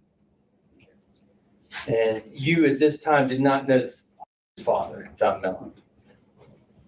Correct. I knew of him because I was told, but no, prior to coming, no, I didn't. Okay. Prior to meeting or getting back together with Miss Parcell, you did not Correct. know Mr. Mellon. Okay. And did you break up during the period of time between 2016 and 2021? Yes. How many times did you say you broke up? V. Oakley said you should always get it on record with law enforcement. Yeah. You know how long it takes for an attorney to call you back? I mean, unless you have some crazy retainer on that attorney. No, you say, look, this just came here. You come get it and you find out where it came from. Who the hell keeps an attorney on retainer? And why would they even answer your call? Geez. Could you imagine getting a box and you're like, well, this is weird and it's ticking. Would you call your attorney or call the police? I really don't know many. Okay. More than 5? Maybe not. Somewhere I never counted it.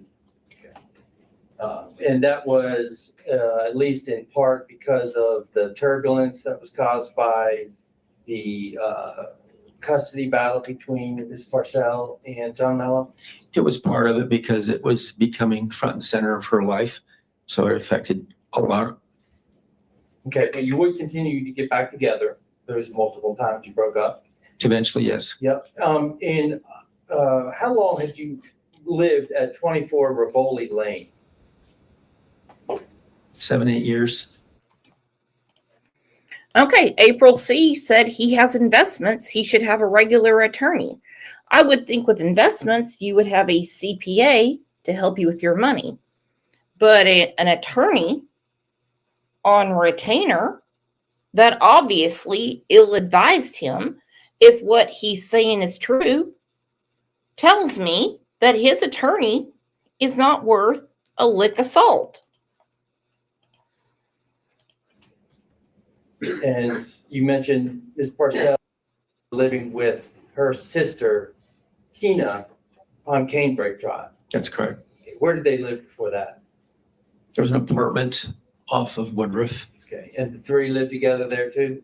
Yes. And did you live with anyone at Rivoli Lane? I don't understand the question. Did anyone live with you at Rivoli Lane? No. Lived there alone. I guess there was one exception then when Ms. Parcell moved in with you from October 20 until return? She didn't really move in. She would stay with me because she always had a house or an apartment that was hers. Okay. When did you and Ms. Parcell get engaged? Honestly, don't remember. Okay. And did you remember getting engaged at least for the second time at the airport? Is that right? That's correct. And that was when Ms. Parcell returned with? That's correct. And there was quite a group around there when you got engaged, right? That's correct. Who all was there? Friends, her parents, some of the friends I knew, some of the friends I didn't. Okay, and this was at the Greenville-Spartanburg Airport? That's correct. Okay, when Ms. Parcell returned from Italy? Yes. You mentioned letting Ms. Parcell use your Lexus. You would help her financially in other ways as well, right? She used my car when hers was broken or she needed to get one because she had her own car. And you would pay her credit card bill sometimes? Sometimes. You actually gave her a credit card of your own? Yes, whenever she was buying for me and buying my groceries, yes.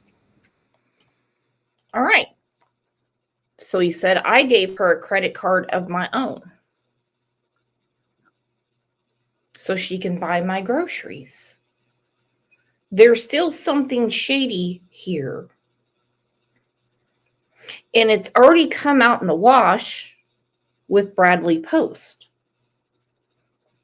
Because, well, what he is saying can't possibly make sense. Nothing just randomly showed up in the mail for him to call an attorney, and the attorney, with all his gobs of money just selling a business, has got him in an orange suit on the RSO. No. There's way more to that.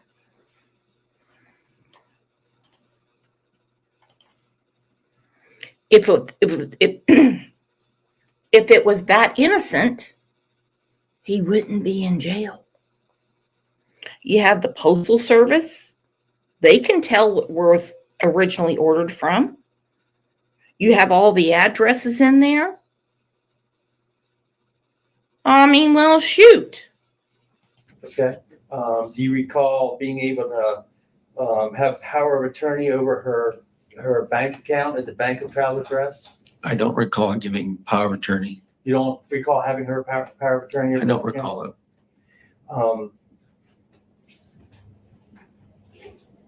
Okay. Now, you had a clone of her phone as well, correct? That's correct. So this phone that you had of hers would keep track of everything that was going on in her phone. In other words, it was an actual clone. You could see her incoming and outgoing emails and texts and all of that. Is that not right? No, it wasn't an exact clone. There were certain applications that we could see. It was mainly for her bills and to make sure that she got home at night. Okay, but you mentioned also you would use an app called Life 360 to keep track of her too, right? Yes, and that was on my phone. Okay, so that was on your phone. That wasn't on so the clone phone was for keeping track of what she was doing with her. Easy, April C. She said, why is he in orange if the other guy killed her? I'm so confused because he's not on trial for murder. He's in jail for the mysterious evidence that showed up at his mailbox. So no, he doesn't have to wear plain clothes. It might have been, but I don't remember if it was on that one. Just like I said, she had two phones at several times, hers and mine. And what methods did you use to communicate back and forth by texting and that sort of thing? Call, text, email. Okay. Do you remember what platform you would use to communicate? At the end, we were using one called Signal, knowing that her future, with Mr. Mello, there was something going to happen, and so we use Signal, which we didn't use very long because it was very difficult to use. Okay. And you mentioned that. Now, exactly what were they sending through Signal? We have heard about this app before. So why did things have to go through Signal? Can't you just regularly text?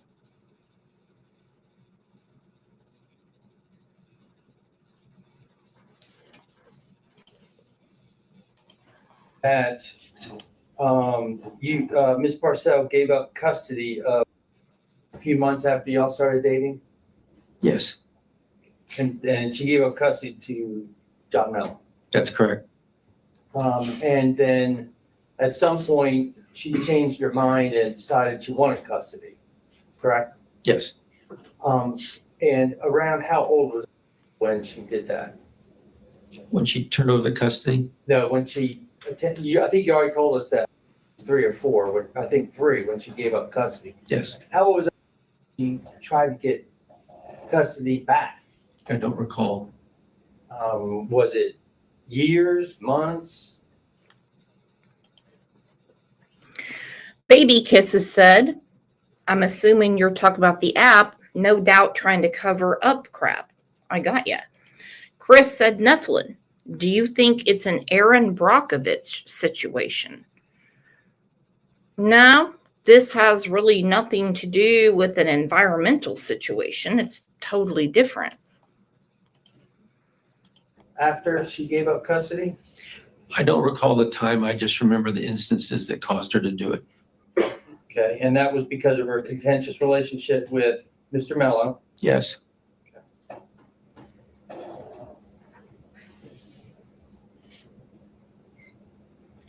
Now,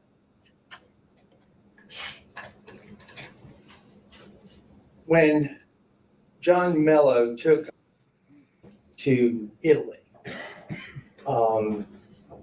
testified somewhat about that already, but that was around October of 2020, correct? I think so, but I'm Does not that sound sure. right? I'm sorry, I didn't mean to talk over you. Does October 2020 sound right?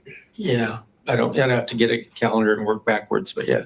And you mentioned that when she finally came back, it was in April Yes, of 21. yes.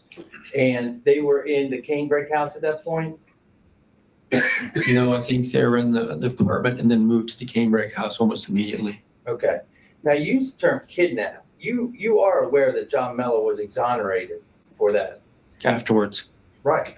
but not when he was there. He was found guilty by Italy, the state of Italy, and had to return her.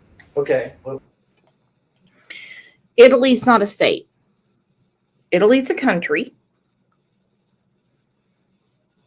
Yes, and he was returned.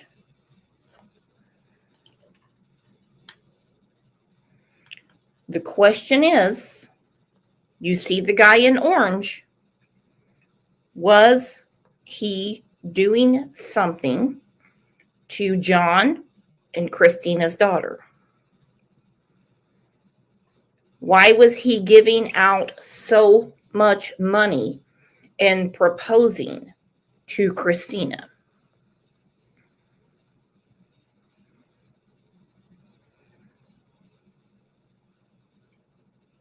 well, maybe we're using distinctions here, but he was found to have to give her over to Christina, but he wasn't found guilty of any crimes.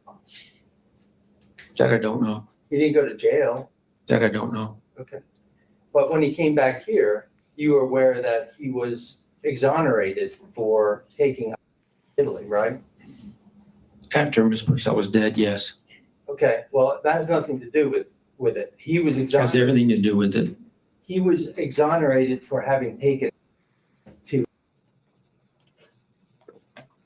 Okay, Brad Post calls her Miss Purcell. Now, if they have been together all this time, he had no issue giving her a credit card, calling an attorney when he got something weird in the mail. What exactly is his hang up? He proposes to her. He's unclear about John Mello being charged or not. Why would this dude care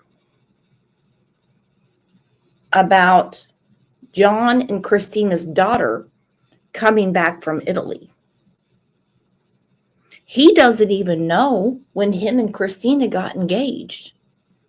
He doesn't even call her Christina. He calls her Miss Parcell.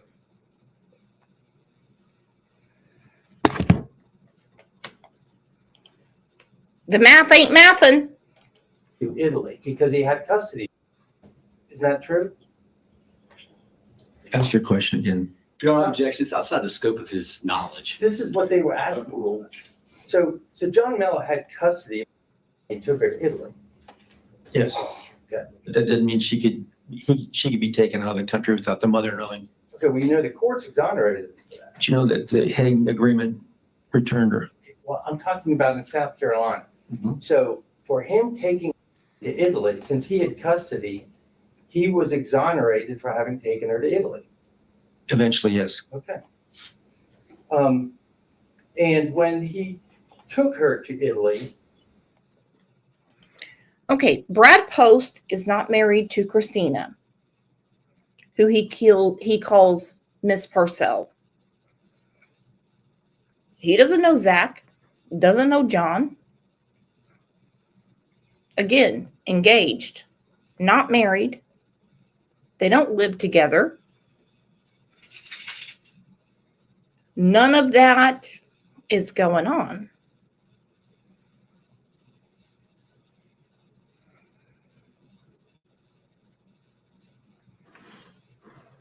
So why is he in jail?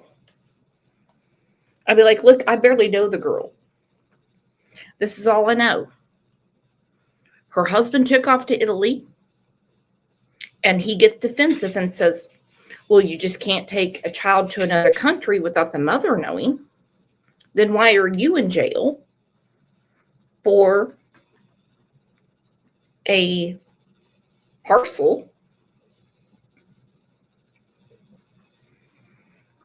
that you had to call your attorney about? Most people would be mortified.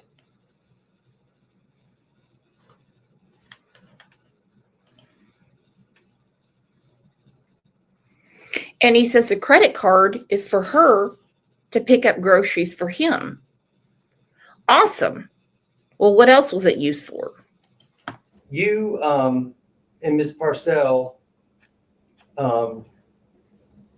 spent some time trying to find where they were by looking at Facebook and Google and things like that. Is that right? The context of what you're saying, I don't agree with, but yes, it was quickly found where he was. Okay. Well, you can explain the answer if you need to. Mr. Mello likes to use Facebook, and he posted a picture of his daughter to kind of show off that he had her in Italy. In the background, there was a poster that showed where he was. Okay. And then at that point is when Ms. Parcell took all the steps that you talked about trying to get her to go back. Correct? Correct. And you did mention that you helped her with that. When I could. And you were helping pay her legal bills. And I know you had an agreement where she was going to eventually pay you back, but you were giving her money for attorneys. From times when she needed it because she was working. Okay. She made 2 trips to Italy. Isn't that right? That's correct. And the first time she was gone a couple of weeks. I don't recall being that long, but it was more than a week. And Lutina, her sister, went with her the first time? Yes. And then the second time she went back by herself. Correct. And that's when she returned from with. And then you proposed to her. Yes. Okay. Now, April C. has a question. She said, it's not a crime to be a self-absorbed a-hole. Is the only link sent to him in the mail anything on this person? Yeah. He's in jail. Yeah, he's in jail.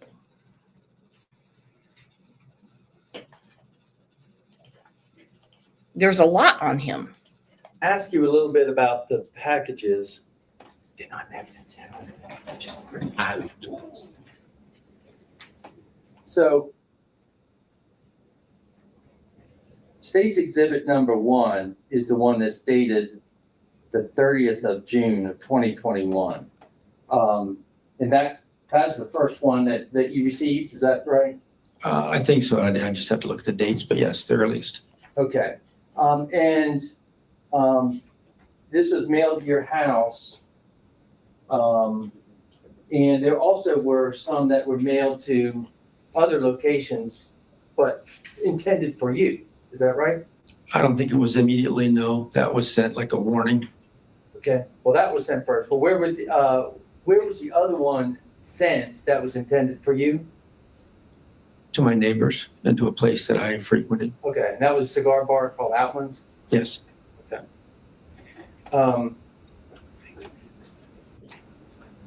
The contents of that have been described, you described as some photographs of Miss Parcell. Yes. And you said they were naked photographs. Right? Yes. Do you recall any of the other materials that were in there?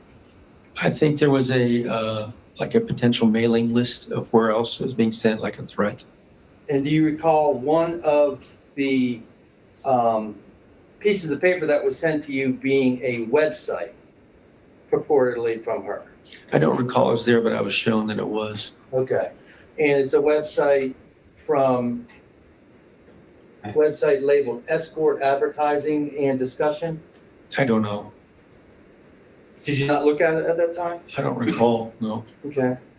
Were you aware of all of this about her past when? When you're referring to her past, it was the pictures that Mr. Mello had taken that they were using. We're talking about the website. Same thing on the website. I was told it was the same pictures. That was what you were told. That's what I was told. Okay. Well, the website doesn't have pictures associated with it, right? No, I don't know. Okay. Did you read the contents of it? No. But you're sitting there in jail. You admit to giving Christina your credit card to get you groceries. You admit that strange packages are just showing up. Now we get to it. This was not discovered until Christina was red drummed.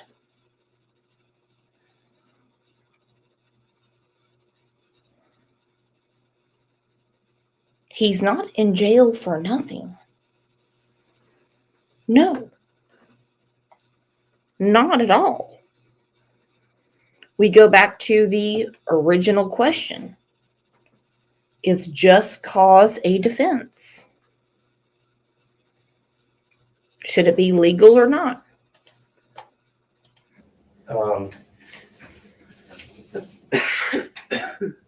Why did you not read those? Why did you not read the information that was in the package that was sent? Yeah, because I knew it was a threat. He was constantly trying to separate us and get me to not assist her. Nothing else for this witness at this time, Your Honor. Thank you. Anything from the state? Nothing from the state, Your Honor. This witness may step down. Seems to me that Brad Post is backing up Zachary Hughes. Seems to me that Brad Post is backing up John Mello.